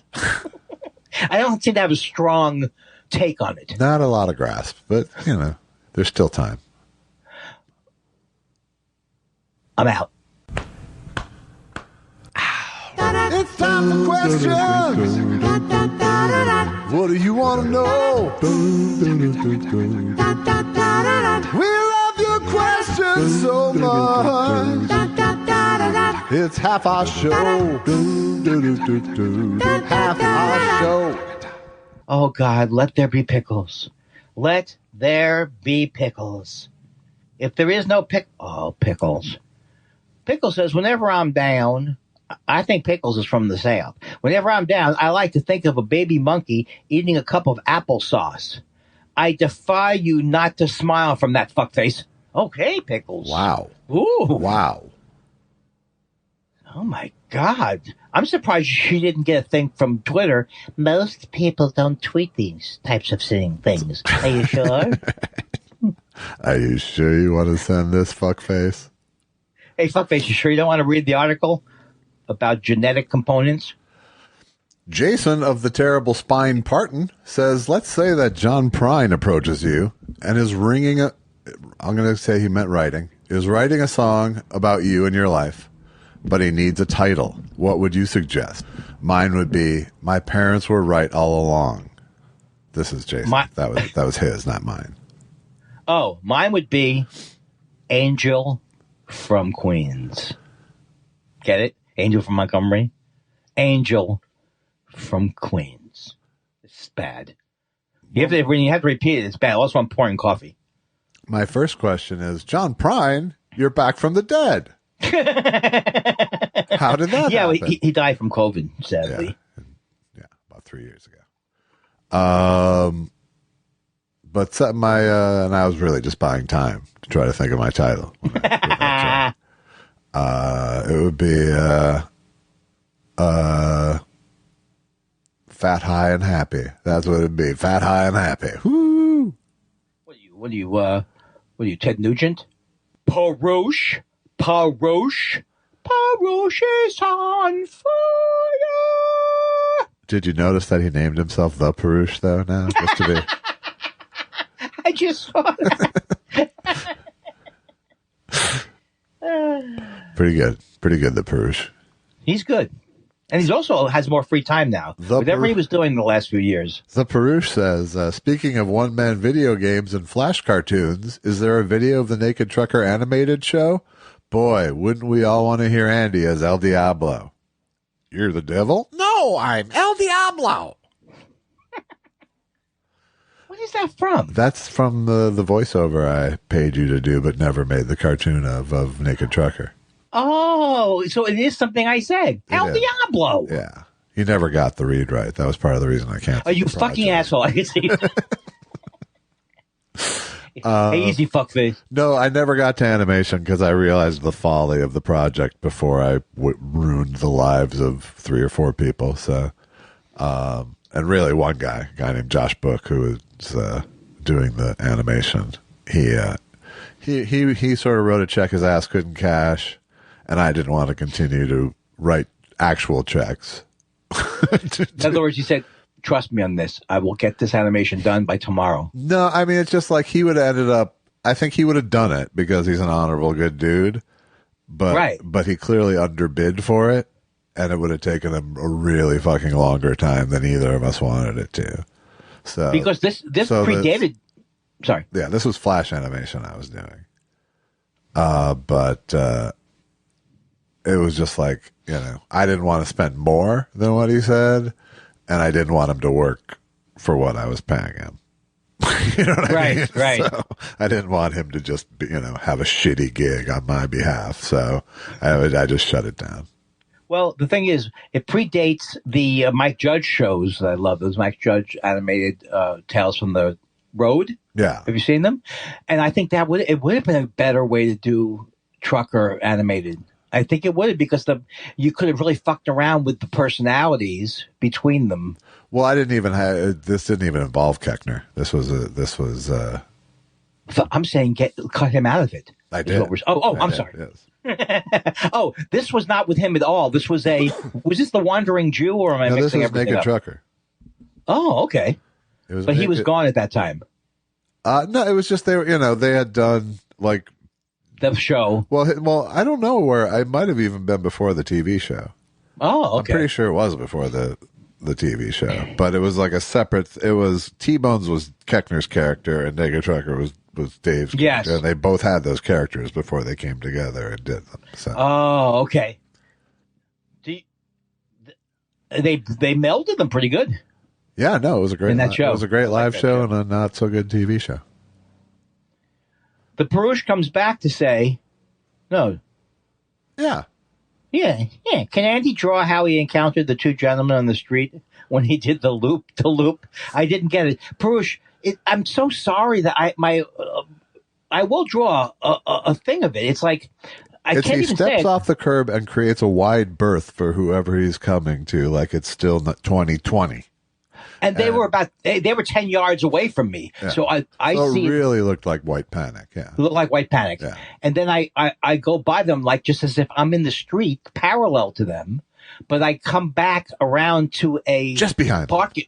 Just because I wasn't looking. I didn't notice it. I wasn't scared about it because I didn't know that I thought about it for a second, but then I was back into my oblivious mind. Yeah.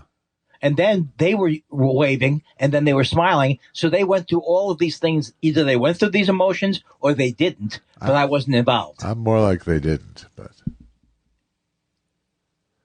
I don't think they were raging and then like, oh. No. But the guy was there. I could see the guy pointing at me, and then I could see that I go, when I got near him, I could see him go, smiling. Do you think this never happened? Is it one of those? No, I think stories? It happened. I just think. Jesus, because I'm really worried because Susan says I'm starting to get up in the middle of the night but we'll always only know. We'll always only know part of what happened. Right, because I'm a racist. What? And on the same topic, Scott Allen says, speaking of Andy's racial social paranoia, Josh, have any of your dogs ever appeared to be racist? Walking my dog yesterday, and he pulled away from a nice black lady who wanted to pet him. Unusual for my dog and embarrassing to me. Well, shouldn't people in general be very careful about? The closest I'll come is putting my hand where they can smell me. I don't approach the dog. Well, you ask the owner if is your dog friendly? Can I pet him? Can you ask them? Does your dog bite?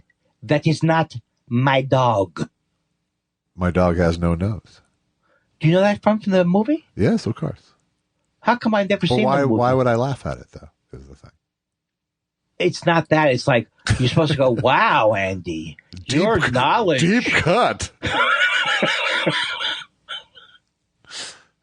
Hey, here's a deep cut. It's like the Twilight Zone. Doo-dee, boo, boo, boo, boo, boo, boo, beep, beep, beep, beep. I don't know that my dogs have ever done the, I mean, no matter what, if your dog barks at a black person, whether they bark at the white person that preceded them, there's still going to be that sort of awkward feeling like you've trained your dog to bark at black people because the black people didn't see the white person get barked at. So, right. But no, I mean, well, Larry, my first dog, was more like uniforms would set him off because they were the ones who came to the door. That was, so. Wow, yeah. So, when you say uniforms, he had a bad experience postal with uniforms. And, okay. Yeah, but not based on some. It was a little cliche. Right. Especially the worst part is when you have and some people in neighborhoods have this. They have a barking male person. Huh.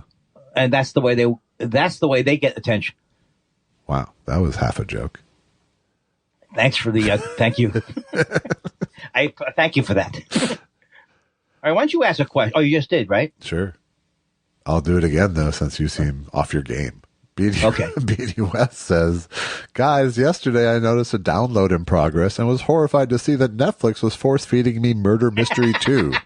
I quickly reset my phone to factory settings, wiped it with bleach, boiled it, stomped on it, then threw it into the river. Overreaction? Here's what I think it is. I think that not just, is that Adam Sandler?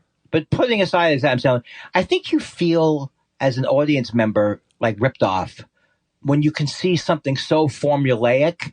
Who is that movie really for? Kids? I guess it's for kids. No, because it's Jennifer Aniston. She's not for kids. Silly rabbit. Well, no, but I mean, what adult is going to watch that love affair between them? And no adult is going to, no reasonable adult is going to, it's got to be for teenagers. What teenager is going to watch two 50-year-olds in love? So, in other words, it's a horrible movie and it's not going to do well. Well, it's on Netflix. It doesn't have to. It doesn't have to, right? That's why they are able to shove anti-trans material down our throats. A bajillion movie deal he made, and this is one of them. True. I'm just saying the feeling of being ripped off is because you are being ripped off. Well, that's the beauty of Netflix. Push stop. Yeah, but now you don't agree with me that, okay, you don't agree with me. You do agree that they can't just say when they put on Chappelle and he does 3 or 4 anti-trans things in a row, like, oh, we don't care, we're just putting on comedy. I think that's a problem. That's a problem. That is a problem. Okay. I agree. Why was I looking for? I wasn't looking for an argument. I wasn't going. If you see a racist shithead or a transphobic shithead, shut off. Just push stop. That's not my stance. Really. Perush is back on fire. Can Andy help assuage fears of not filing taxes on time and filing for an extension, asking for a friend of a friend? I can absolutely assuage. There's nothing that will happen to you except for penalties. Unless you've done something really horribly wrong, you will pay whatever the balance is of what you owed. If they owe you money, I was 5 years late. They paid me the money that they owed me. However, if you let it go too long, you can't even get the money back that you owed you. But they're not going to come arrest you. Right. It's just, this is what you owe. But you should probably answer them at one point if they're contacting you. Yeah, if you owe money, you have to pay it when you're filing you have to pay a guesstimate of what your taxes will be at the time you file an extension. Right. But if it's within a reasonable percentage, I don't know what that percentage is, that's fine. Even if you've made a mistake, there's a slush there. Right, but if they owe you, if they use, yes, the worst thing that will happen is the interest will compound. You'll get a penalty hit. You're not going to jail. That's when you call and go, I didn't realize I could call Optima Tax Relief. And that's what you need. That's what you look for in an accountant is a guy go, relax, you're not going to jail. That's why you need your dad. That's right? You need your dad.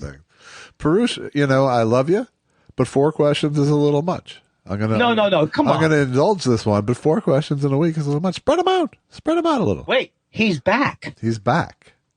Perush says, go for it. Right? No, you do it, yeah. If not for his insane guitar work, I would have sworn Jeff Beck, Ronnie Wood, and Rod Stewart were the same person, much like Kansas, REO Styxwagon, Blood, Sweat, and Chicago. I would say that the reputation is that Jeff Beck. I think that's just you're young. I think it's just because you're young. That's true. Both of us can tell Jeff Beck, Ronnie Wood, and Rod Stewart apart. Ronnie Wood and Rod Stewart definitely have a similar personality. I can also separate these groups if you're a younger person and don't know which are the bad groups. I think Kansas sucked. I think REO Speedwagon pretty much sucked. I think Styx pretty much sucked. But then there were other groups at that time period that weren't as hacky as those groups. That's why there's only Kansas REO Styxwagon in this, which was the phrase which he got from me, by the way. But Blood, Sweat, but Rod Stewart, Ronnie Wood. The 3 I get with Blood, Sweat, and Tears, 3 Dog Night, and the Guess Who are a big blur. Any one of their songs could be any of their songs, as far as I'm concerned. In fact, I think the names of the 3 Dogs and 3 Dog Night are Blood, Sweat, and Tears. Well, here's the other thing. Poco. I love Poco. I don't think I like Procol Harum as much, although I love their big hits. Yeah, you love that one hit. Oh, here's the thing. I just realized what I don't love. It's not that I don't love. It's one of those books I was listening to when they split him up. I don't know the exact details. When they split him up with Clive Davis, or one of those guys got Procol Harum as part of the deal, and they didn't do anything after that. Yeah. I think that's what I'm referring to. Huh.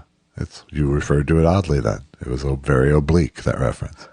Why don't you take your fucking, you look, Harvard. I'm going to start pretending I didn't go to college. Thanks, Harvard. Yeah, I'm the man you should tease about my highfalutin education. Mr. dropped out to mock shows with puppets. I'll never forget that time with BJ Novak where I asked him, it was like he was getting ready to be shot by Susan. And I asked him, I was like kidding around because I always, when I get around Harvard people, I kind of like am in a sidekick. I'm in a sidekick mode. Tell me about the brilliant things you've learned, right? So at one point I said to him something like, I don't know about that. How do you learn about it? He goes, it's called, you read books. He said that to me, like, it's reading. It's like you read some book. And right. I got the feeling that's the BJ Novak you don't normally see. It's not like I just happened to go to Harvard and I'm not like a Harvard guy that you can't stand. Yes, I am the Harvard guy you can't stand. I do think I'm smarter than you. And I'm going to tell you to your face. And what does that feed into, Josh? Andy's daddy. Absolutely. And what does that mean? The whole experience, we don't even know what happened. Let me just say, because I come from the opposite experience where everyone told me how smart I was, and it takes a whole lot of better than me for me to feel inferior. That's funny. Iman, how do you say that? Iman Lusk. Iman Lusk is. Iman Lusk whoops your head. Hi. I play classical focus on Sonos during the day for my dogs. I swear that every song I hear sounds like What If God Was One of Us by Joan Osborne. I never liked the song, but now the dogs and I despise it. Is this the worst song ever? I actually like that song, but because he's very spiritual.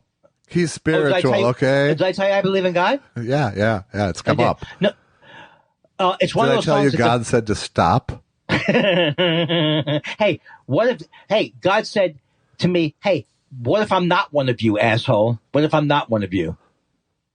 I think it was a song that just couldn't stand up to repeated hearings. Yeah, well, does that make it a bad song? I think it might. If you can't hear it, if you don't want to hear it again. I think if I heard it again, I would be fine with it. Okay. But I don't know. It's like you're any very song. Spiritual, so. I don't know if I've mentioned it on the show. It's not the worst song ever, but it's not a good song. How about that? I like it. All right, fine. Because I believe in. Yeah. Christopher Citro says, "This is in script form." A skit. Me, how are you doing today? Dry cleaners, lady. Glad it's not Monday. Me, oh yeah, lady. I hate Mondays. Even when I was a little girl, I'd refuse to go to school on a Monday. Mom let me because I was on the honor roll. And then there's a picture of the dry cleaners where this occurred, as if it lends veracity to this tale. I believe it now. Guys, what did you get away with when you were kids? I could get away with not going to school. I totally got away with not going to school all the fucking time, but I had to convincingly fake illness, which I was quite good at. I was good at manipulating a thermometer. I was good at everything. I had I had the whole skill set. This is unbelievable. Also, I knew how to manipulate my mother. You knew you were more loved by your mother, and my mother you knew you couldn't go to because she was severely depressed. Well, were able. Yeah, but here's the thing: if you stayed home from school, your mom was there. My parents both worked. There was incentive for me to stay home, whereas there wasn't for you. Yeah, but if they let me alone, if she treated me like a mother and I could watch the sitcoms all day long. Right, but if you overacted, which is probably likely, you'd end up in the fucking doctor's office, which is not. Are you referring to my time on? Are you referring to my time on Raymond? Yes. That really hurt. That one hurt. There were other ones before that, not so much. All right. Well, Johnny Whoop says, I've been watching Succession, and they fly in it's great this year, by the way, I think. I've been watching Succession, and they fly in private jets a lot. If you were to buy one, how big? Seeing how many would you think? Well, I'll tell you what I wouldn't do. I wouldn't have a 60-year-old 757 like Trump that's barely still holding on. I would get a little. I would not want it that big, right. And I wouldn't want it old. Right. I would. Otherwise, I don't know anything about planes. I don't. I wouldn't worry about the size in terms of status, but the two things I would like to be able to do is fly coast to coast, first of all, without a stop. And, that's pretty cool. And I'd like to be able to stand up all the way in it. Right, and so that's a certain. That's not your Lear jets. That's not your schmokies. It's a certain. It's a C-130. Is that what it is? I don't think it's a C-130. No. But yeah. So those are my things. I was in the only private jet I've ever been in was very small. Oh, yeah. And it wasn't fun, right? No, it's totally fun, but it wasn't. It didn't have a luxurious feel, except for the fact that we were flying private, which was very luxurious feeling. Was this like showbiz oriented? This was with Segura on that road trip out east a couple years ago. Wow! But you see, that's the helicopter too. Remember? That's the thing. You get below a certain level, you get too daredevil-y with it, then you're Buddy Holly or you're the Big Bopper, whoever you want, or whatever's on that plane. You can go with Kobe now, really. I know. I didn't want, actually didn't want to say that because it's still horrible to me. It is horrible. I go over it as the pilot who is dead now, but I would still think in eternity, people will be going, nice going, helicopter guy. That's what I'd be with the rest of my life. Oh, weren't you involved? Shut the fuck up. Right. That's what I would be in heaven. I think he'd have a lot more ire if he did it while Kobe was still playing, because people would be like, you cost us a fucking championship. In heaven, they're like that? Yes, absolutely. Oh, God. I would think. Have you ever looked at NBA Twitter? These people are assholes. Jesus. Walt Nada says, I hope Jack Teixeira is treated fairly. I do too. Thank you. And is it because he's the actual guy who was the Walt Nutter who was involved with Trump? I think that's the joke. Okay. Well, he's got something involved. It's a classified document joke, is what this is. Yeah, and he has a dog in the hunt. Oh, this is very exciting. I should jump in here and say we have a Stephen Elton Yates question, but we also have from Joe Andrus a Stephen Elton Yates sting. If he's tweeting at you, you're podcasting right. His questions and quips are a test show's delight. Suffice it to say he is a top-tier fan, Stephen Elton Yates.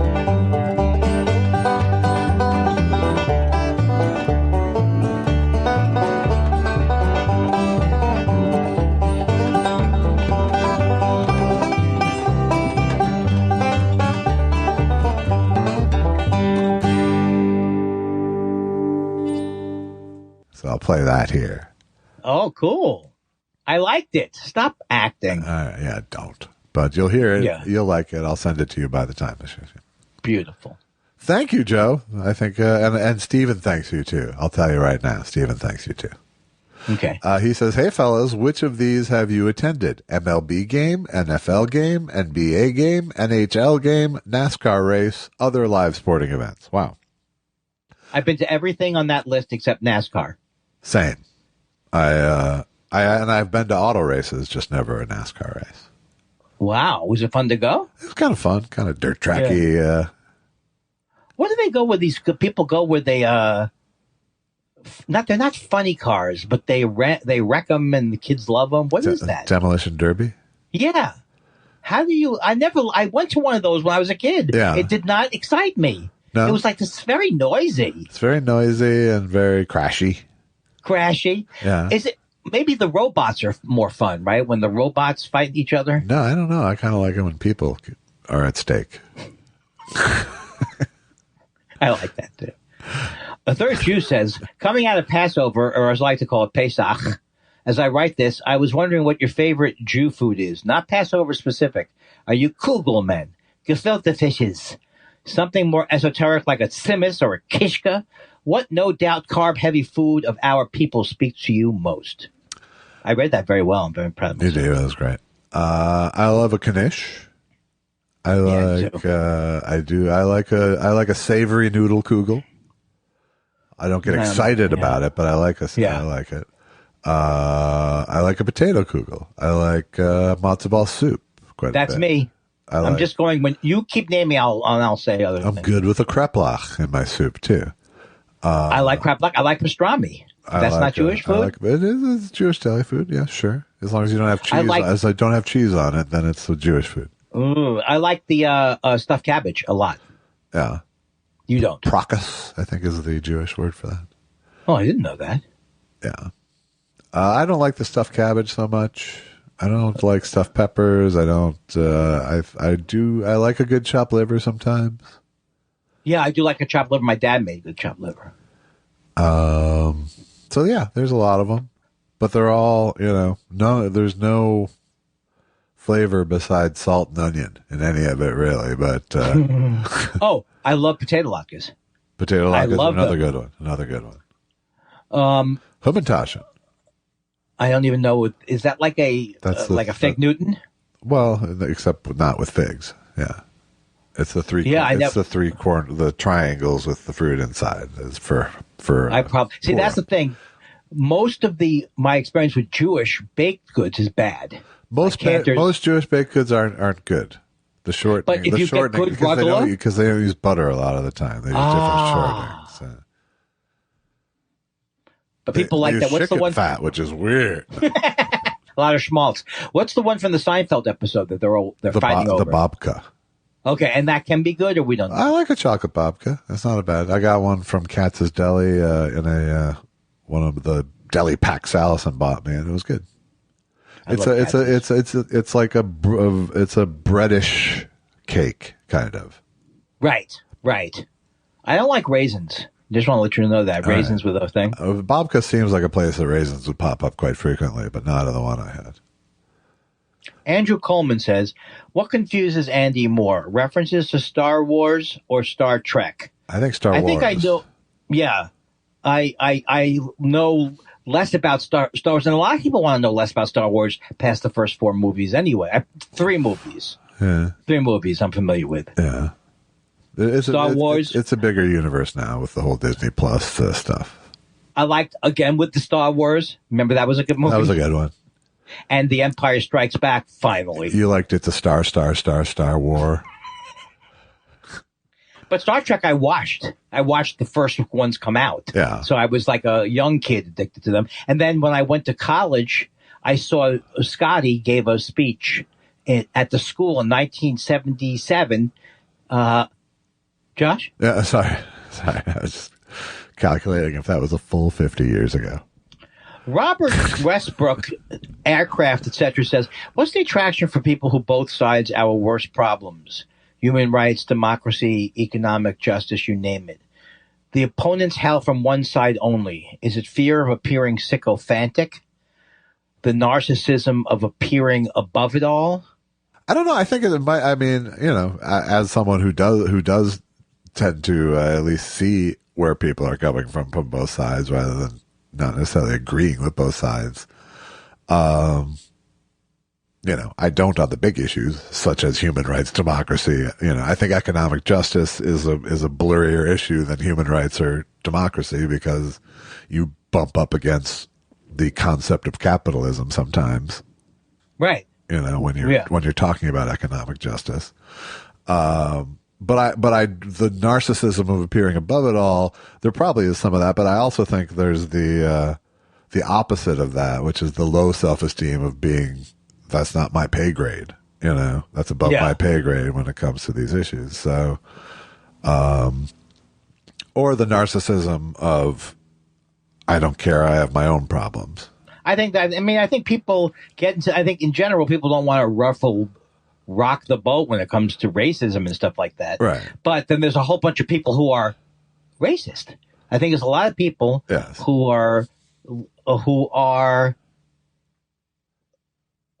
a lot of the both sides people are just using that as a to couch their own hideousness. Well, and I also think that there's kind of there is a phenomenon that's happening more and more now where you can't stand the people on your side either.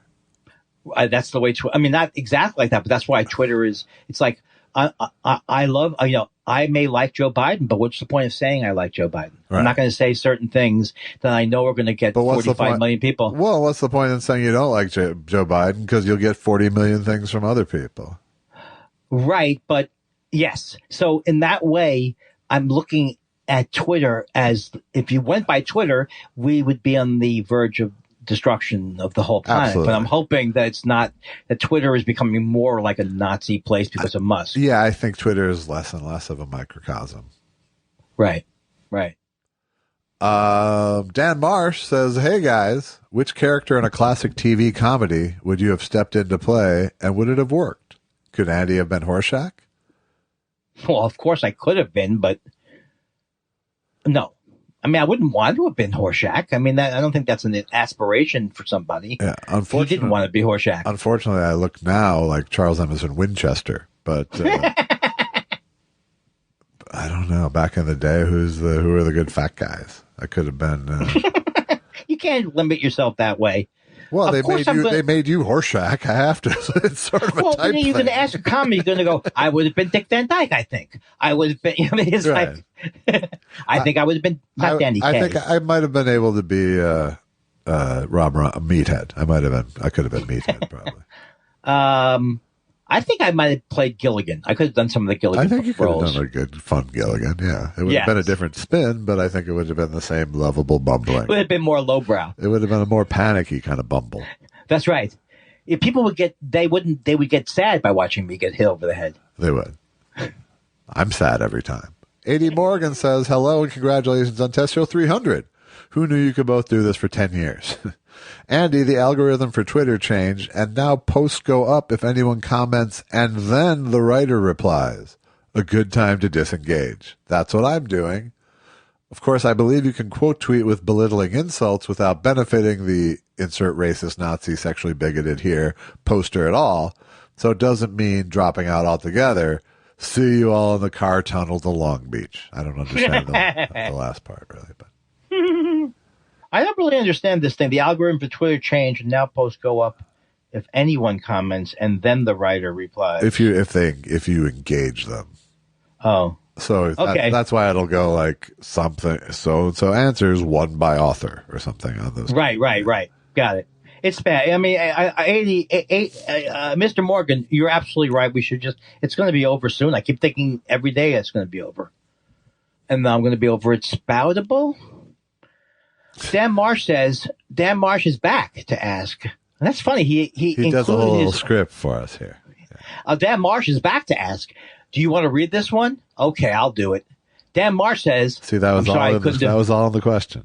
Okay, you have to do it because you're better with voices. No, you did fine. I was just narrating for people who don't understand what the fuck is going on because Dan Marsh is a mind bender. Yeah, you don't know where he's going. Dan Marsh says, hey, guys, how often do you edit out a question? Aaron Isaac says, Andy, are you coming to Minneapolis? And if so, will you hang out with me and Mike Lester and Zach Kagan in the Acme Green Room again? Well, first of all, I miss Minneapolis, and then probably not in the Green Room because there's no circulation there. So I think for the next few years, I'm not going to want to be in Green Room. You'll be sitting out in that back restaurant area before you're Yes, I would do it. Or like last time you were at Acme, going to the bathroom back at the hotel and missing your cue. Yeah, I do miss Minneapolis, though. That is for sure. God damn, I was glad I was there for that.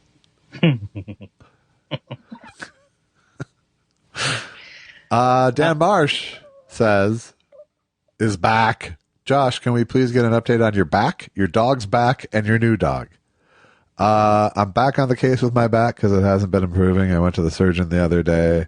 He's like, there's nothing physical. There's no longer anything mechanical. There's not with the nerve. It's literally a problem inside the nerve. It's not the nerve lining. So we got to bomb it with pharmaceuticals now. So I'm either. You mean on a daily basis? No, I'm either going to get. I mean, I am on drugs on a daily basis, but I'm either going to get. It looks like I'll probably get PRP, platelet-rich plasma injection. Oh wow! Or maybe a steroid injection thing. But Wow. I'm going to see the neurologist pain guy on next week. And thanks for bringing it up. My dog's back is good. Clyde is, it's as if he never was paralyzed, which is pretty impressive. He is very old, though. So, and the new dog is, who I tend to call Dinkle a lot of the time. Hey, Dinkle. But Cody he's 90% integrated, I would say. He's good habit wise. He's good. There's the occasional shit in the house problem going on, or I'm still suspicious of him whenever I don't know where he is. Oh, okay. Right. But for the most part, he's been a good boy going outside, and he's still doesn't like me to touch him. He's much better with Allison touching him.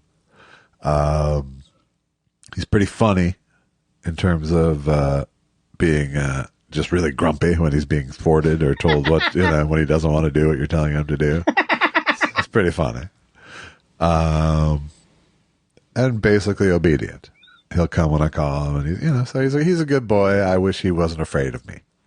Right. But that will change, right? Yeah, I mean, and he doesn't act afraid of me unless I try to pet him or pick him up. So you can't ever pet him? Only occasionally. Right. And he sits on Allison's yeah, he'll snuggle lap? up to Alice. He doesn't do the lap, but in bed he's up against her. And she says, "Don't worry, Daddy's just in a bad mood." That's right. Greg Kelly says, "I was wondering how Easter went for James Mason." Well, I haven't heard from him in years. I don't think he's around. Unfortunately, I was snowed in Aspen for the entire time. It was a nightmare. Let me tell you about it. First, we get on the plane and we taxi, and they go, "I'm afraid we're going to have to turn back for the airport." So we sit on the tarmac for a good hour and a half, and then finally they say we're going to have to go back to the terminal. So we go back to the terminal, and the bar is closed. So I'm sitting there with nothing to do. Did they have any? Did they have a place you could buy like Thunderbird or? Well, everything was closed. I travel with Thunderbird. Well, then at least you could get have a quality drink while you were waiting. Well, what does it taste like? Well, it has an unusual taste all its own. It's hard to describe. I can't deal with you have to deal with the Halpin Fraser because there's 3 parts to it. Oh, Jesus. Hello, gentlemen. Josh, as a tribute to the start of the NBA playoffs, how about a trumpet version of Round Ball Rock by John Tesh? I don't think I could pull that off. Have you ever heard that song?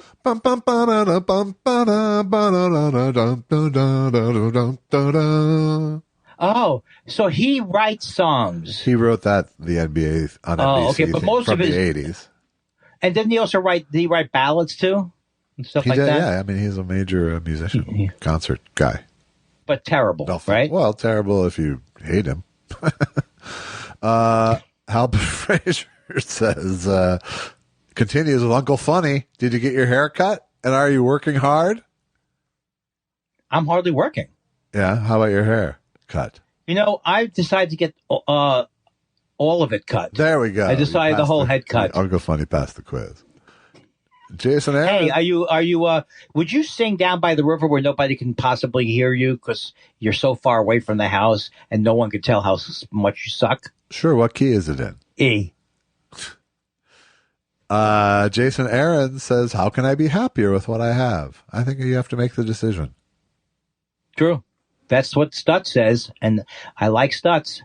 Stutz says you have to put yourself in the. I know you don't know, but let me tell you. I like that I came up with the same answer with Stutz without even seeing Stutz. So I think it's good for my credibility. This might depress you. Stutz says you cannot get away from these 3 things in life: pain, uncertainty, and constant work. And at first that turns you off, but then when you realize constant work could be doing the dishes, you realize what he's saying is true, and that the idea that things are going to get better is what kind of keeps you down. When am I going to be done with this stuff? Right. Stutz says just do the next thing, do the next thing, do the next thing. Right. What is the matter with No, I think there's a lot to Stutz. I just wish you didn't get it through Jonah Hill. Richard. Wait, who is this generation's best Jewish comedian? Do you have that one? Well, you just said it. That was Jason Aaron's. Who is it? Andy Kindler. All right, I'll go with that. Andy Kindler. All right, I'll take it. Does that sound wrong? No, This generation, I'm right? I'm not going to say me. That's for sure. Richard Cole says, hi, Josh. Do you still do most of the cooking at your house? Yes, I do. Although I do less of it. Not a smaller percentage, just less cooking. We order in. What's on the menu this weekend? Well, Richard Cole, I have some good looking duck breasts on the docket that I did some mail order, some internet ordering, and got some frozen duck breasts I'm going to thaw out today for tomorrow. And I will smoke them and make sure that the skin is split and quite crispy. Oh, I love that. And then I will serve it with a simple cherry reduction sauce, I would say. Oh, nice. A little butter, a little cherry preserve, some brandy probably. Yeah. And then probably with some like wild rice. Yeah. And yeah, that'll be the big dish this weekend, I think. I'll be wearing my fuck me pumps. Ha ha! Me a second before. Here's one that for some is perfectly tagged and yet didn't make our click list. So Ben, and it's a compliment for me, so I have to read it. Ben Earhart Art says, "Yo, Jelvis, that song you made and played at the middle of Test Show 301 rocked so hard. Bang, bang, bang, bang, bang emoji. Oh my God, for real. Love that one. Seriously, such a great groove. Keep on rocking and keep on spiraling. Thank you." What's the Thank song? you, Ben Earhart.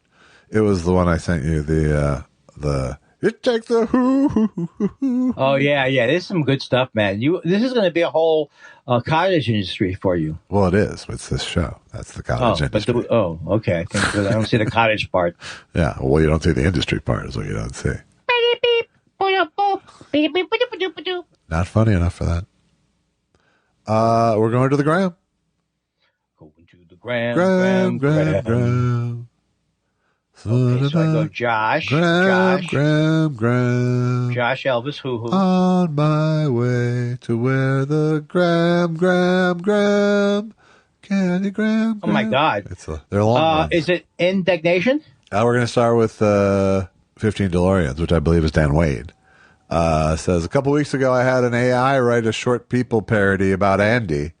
It is Dan Wade because it's Randy Newman. And use the term microscopic gland. Alan Sherman, watch out. And then there's a link to Instagram somewhere. I don't know. How much? I mean, are these things that you're doing? It won't let me hit the link, though. Are these things that the people are doing, are these real AI things, or are they like rudimentary first generation where it's a guy in Cleveland who's doing stuff? I think it's the first thing. Indignation says, hi, Jelvis and Spike, longtime listener, first-time questioner. Josh, I hope you're able to enjoy this first round of the NBA playoffs. I don't know if you've seen much of the Grizzlies this year, but they have a chemistry, talent, and explosiveness that can make for some incredible moments. Lakers are certainly better than they were before the trade deadline, but they'll have their work cut out for them. If the Lakers get eliminated, will you keep watching the postseason, or will you check out until next year? Spike, I too suffer from the curse of being a lifelong Mets fan. Do you think this will be the year that no one wakes up God and the Mets achieve postseason success? Curious about your opinion, since I know you believe in God. Keep up the great work. Bonus question for both of you. Who is the better Tevye, Topol or Zero Mustel? I never saw Zero Mustel do it. So. My knowledge of Fiddler on the Roof is basically based on my dad saying, stop fiddling with my roof. I've seen it. I know the guy from Starsky and Hutch is in it. It has no effect on me, except when I sing the songs alone. Sunrise, Sunset, those I like. The one that stuck for me, the parody that stuck for me was actually from the Electric Company. And it was, high places give me such a scare, so just call me Fiddler on a Chair. Oh, my God. You had such an uncomplicated life. I did. That would have been. Still. Zeke Fosse. I lost at camp. I lost in summer camp. They call me Squeaky. Do you think Zeke Fosse is related to Bob Fosse? I doubt it. Hi, fellas. You are let always me answer the question. The Lakers thing. Oh, that's right. You didn't even answer the Mets thing. You know what the thing is? I just felt like nobody needs the answers to basketball. I will. First of all, I think the Grizzlies are a great team, although the Lakers beat them 2 out of 3 this year. And I think it's the kind of series where the experience of LeBron and AD will definitely help them. I think this Lakers team is one that doesn't quit. So I think there'll be a lot of games where the Grizzlies get up big, and then the Lakers will chip away and use their experience. And so they could win, but I won't be surprised if the Grizzlies win. And I will love the NBA playoffs. So I will keep watching regardless of the Lakers. Man, this guy doesn't get excited about anything. He loves this basketball. Why am I trying to bring him down? It's not right. That's okay. I don't listen to you. Zeke Fossey says, "Hi, fellas. You are always so helpful. My husband is terrified of flying and finds air travel extremely stressful. He doesn't want our toddler to fly either, even if I offer to take her by myself. He's convinced that she'll find it just as stressful and scary as he does, which I privately believe to be fucked up. The problem is that my family... Not so privately, I'll say. The problem is that my family all lives like 1,000 miles away. I want my daughter to know her cousins and grandparents, but I won't keep making those long car hauls. My parents have flown out several times to visit us, but we don't have Andy's wealth." Meanwhile, my husband's family all lives within 200 miles, so they get to see our daughter all the time. I don't even know what I'm asking. Is this fair? This is bullshit, right? There is a level of bullshit to it, but fear of flying. My mother took a course so she could fly again. Yeah, I don't want to just condemn your husband's take out of hand, but I would say that if your husband believes that what he has is a phobia of flying, that inherently is an unreasonable fear, and it's not something you'd want to pass on to your daughter. And so I would the idea that she can't fly with you alone. Oh, he won't even let her fly alone with the right. The kid. And he's saying that she'll find it stressful. The kid. That the kid will find it stressful, which is projecting your own thing on the kid. Let the kid, because if you can't, I think we can all agree that not being able to fly is a limiting thing. Why put a limitation on your kid's life? Right. If you can't do it, you can't do it. I mean, I think your kid will hate flying. I think the kid will hate flying if he flies with the husband because it's going to be it's going to be bathed in negativity. I think that you can't let your phobias. It'd be one thing. It would be different if you and your wife, if your husband and you were both like my parents. I know it's name dropping, but they were friends with Harvey Kurtzman. Harvey Kurtzman and Adele Kurtzman. They would never fly together with the whole family. They were paranoid that something would happen, so that was the rule they made. That there was always someone back home. I've met several couples who are like that who will only fly separately so their kid won't be orphaned. Right. And so you could say it's a phobia, but at least it allows people to get around. So this does sound like a problem. He has to, I'm going to be Solomon, cut his phobia in half. Not really, but I think he has to. I'm just trying to get sad about it. Yeah. Okay. I hope it works out. That's what we should have said. That's what we should have said. I'm sorry, Josh. That's where we should have started. I'm sorry.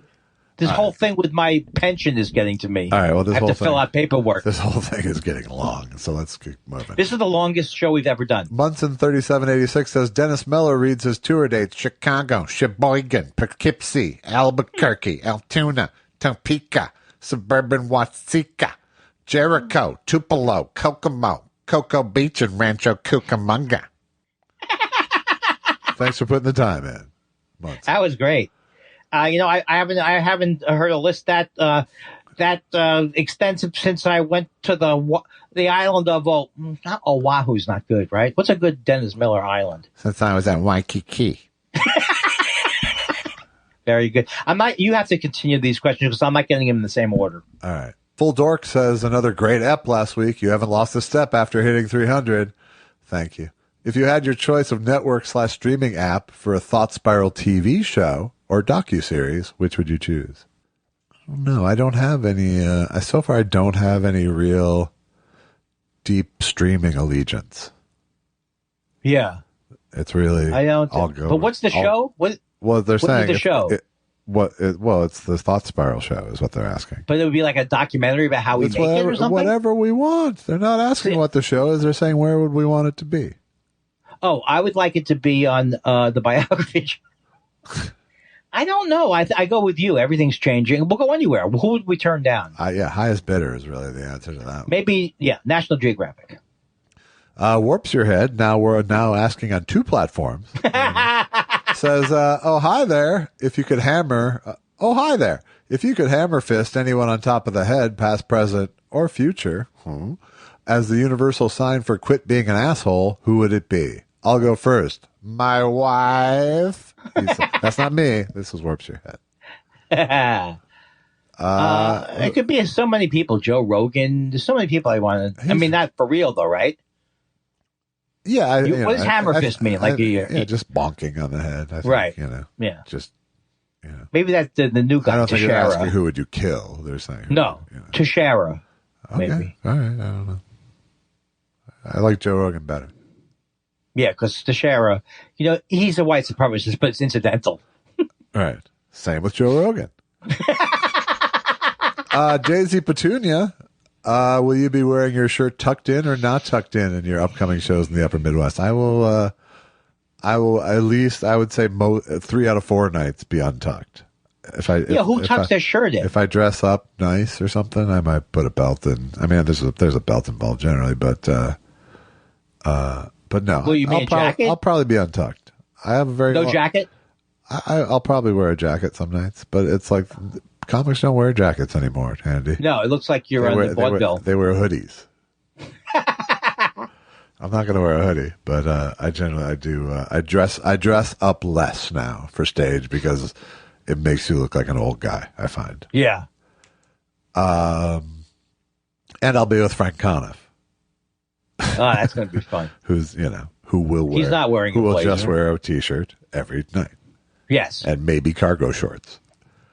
No, he needs. That's David Cross more. I don't know. But I'm an untucked guy. Even before the Untuck It breakthrough with those. Yeah, that guy is a genius. How did he figure it out? Nice Firm Handshake says, I don't think I'm alone in saying that I love hearing clips from your sets spliced into the episodes. Please I put in a stand-up bit last week. Oh, cool. Please keep those coming if it's not too much work.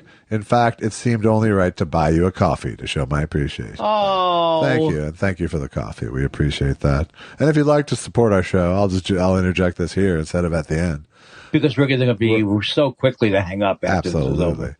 Go to buymeacoffee.com/slotspiral. A lot of you have gone, and we appreciate every goddamn one. So great. It's so great. I spend it on Coke. It's true. No, it's true. He does. No, I don't do Coke. No, I mean, it's not true, folks. Coca-Cola. Well, that's just dumb.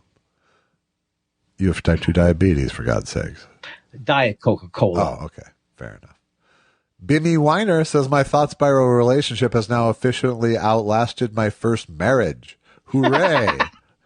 We've heard plenty from Andy about his past loves. Karen, for example.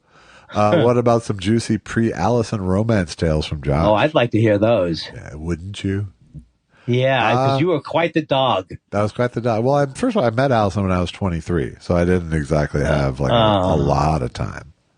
Right. I didn't do a lot of dating. I had a girlfriend who was another comic before I moved out here. Do I know her? No. Okay. Nor do I want to mention her name. But Judy Gold? That'd be funny if you dated Judy Gold. It would be. It would be explanatory too. Yes. But I dated her for I guess about a year before I moved out here, and she was also like 10 years plus older than me because there weren't comics my age, and then I moved out here. Didn't do a lot of dating in my first couple of years out here, and then met Allison a couple of years into the LA stuff. And I know you used to go to the Red Onion a lot and to the dance clubs, right? Sure, Charlie of course. Brown's. Yeah, the karaoke bars. Yeah. I worked. You did what you could. Oh, I worked it. You know me. Back Guano says, back Guano here. Can James Mason say the phrase, Wheezy Jefferson Airplane, Hyperbaric Chamber Orchestra, and perhaps Fleetwood Mac and Cheese. Boy, people are just crazy about you. They love me, James. They love James Mason. All right, and finally, Podrick Beer says, I initially agreed with Josh that Anthony Bourdain's tragic and spoiled the life-affirming message in all of his work. But I recently learned that most suicide attempts happen within minutes of the person deciding to end their life. Sad, I know, but anyone who has experienced a dark night of the soul knows how hopeless things can feel in that moment. I'm now choosing to accept Tony's message with a full heart. I think that's a healthier take than mine, for sure. I forget what was the take? My take is just that that the suicide sort of killed the joy of life. Part of his show. Yeah. Or yeah. And particularly the exploiting of it after he committed suicide. Felt like and I would agree that I would agree with Podrick Beer here. That's just an emotional reaction. My intellectual reaction is much more like yours, but my emotional reaction is still, what was the fucking point? Right.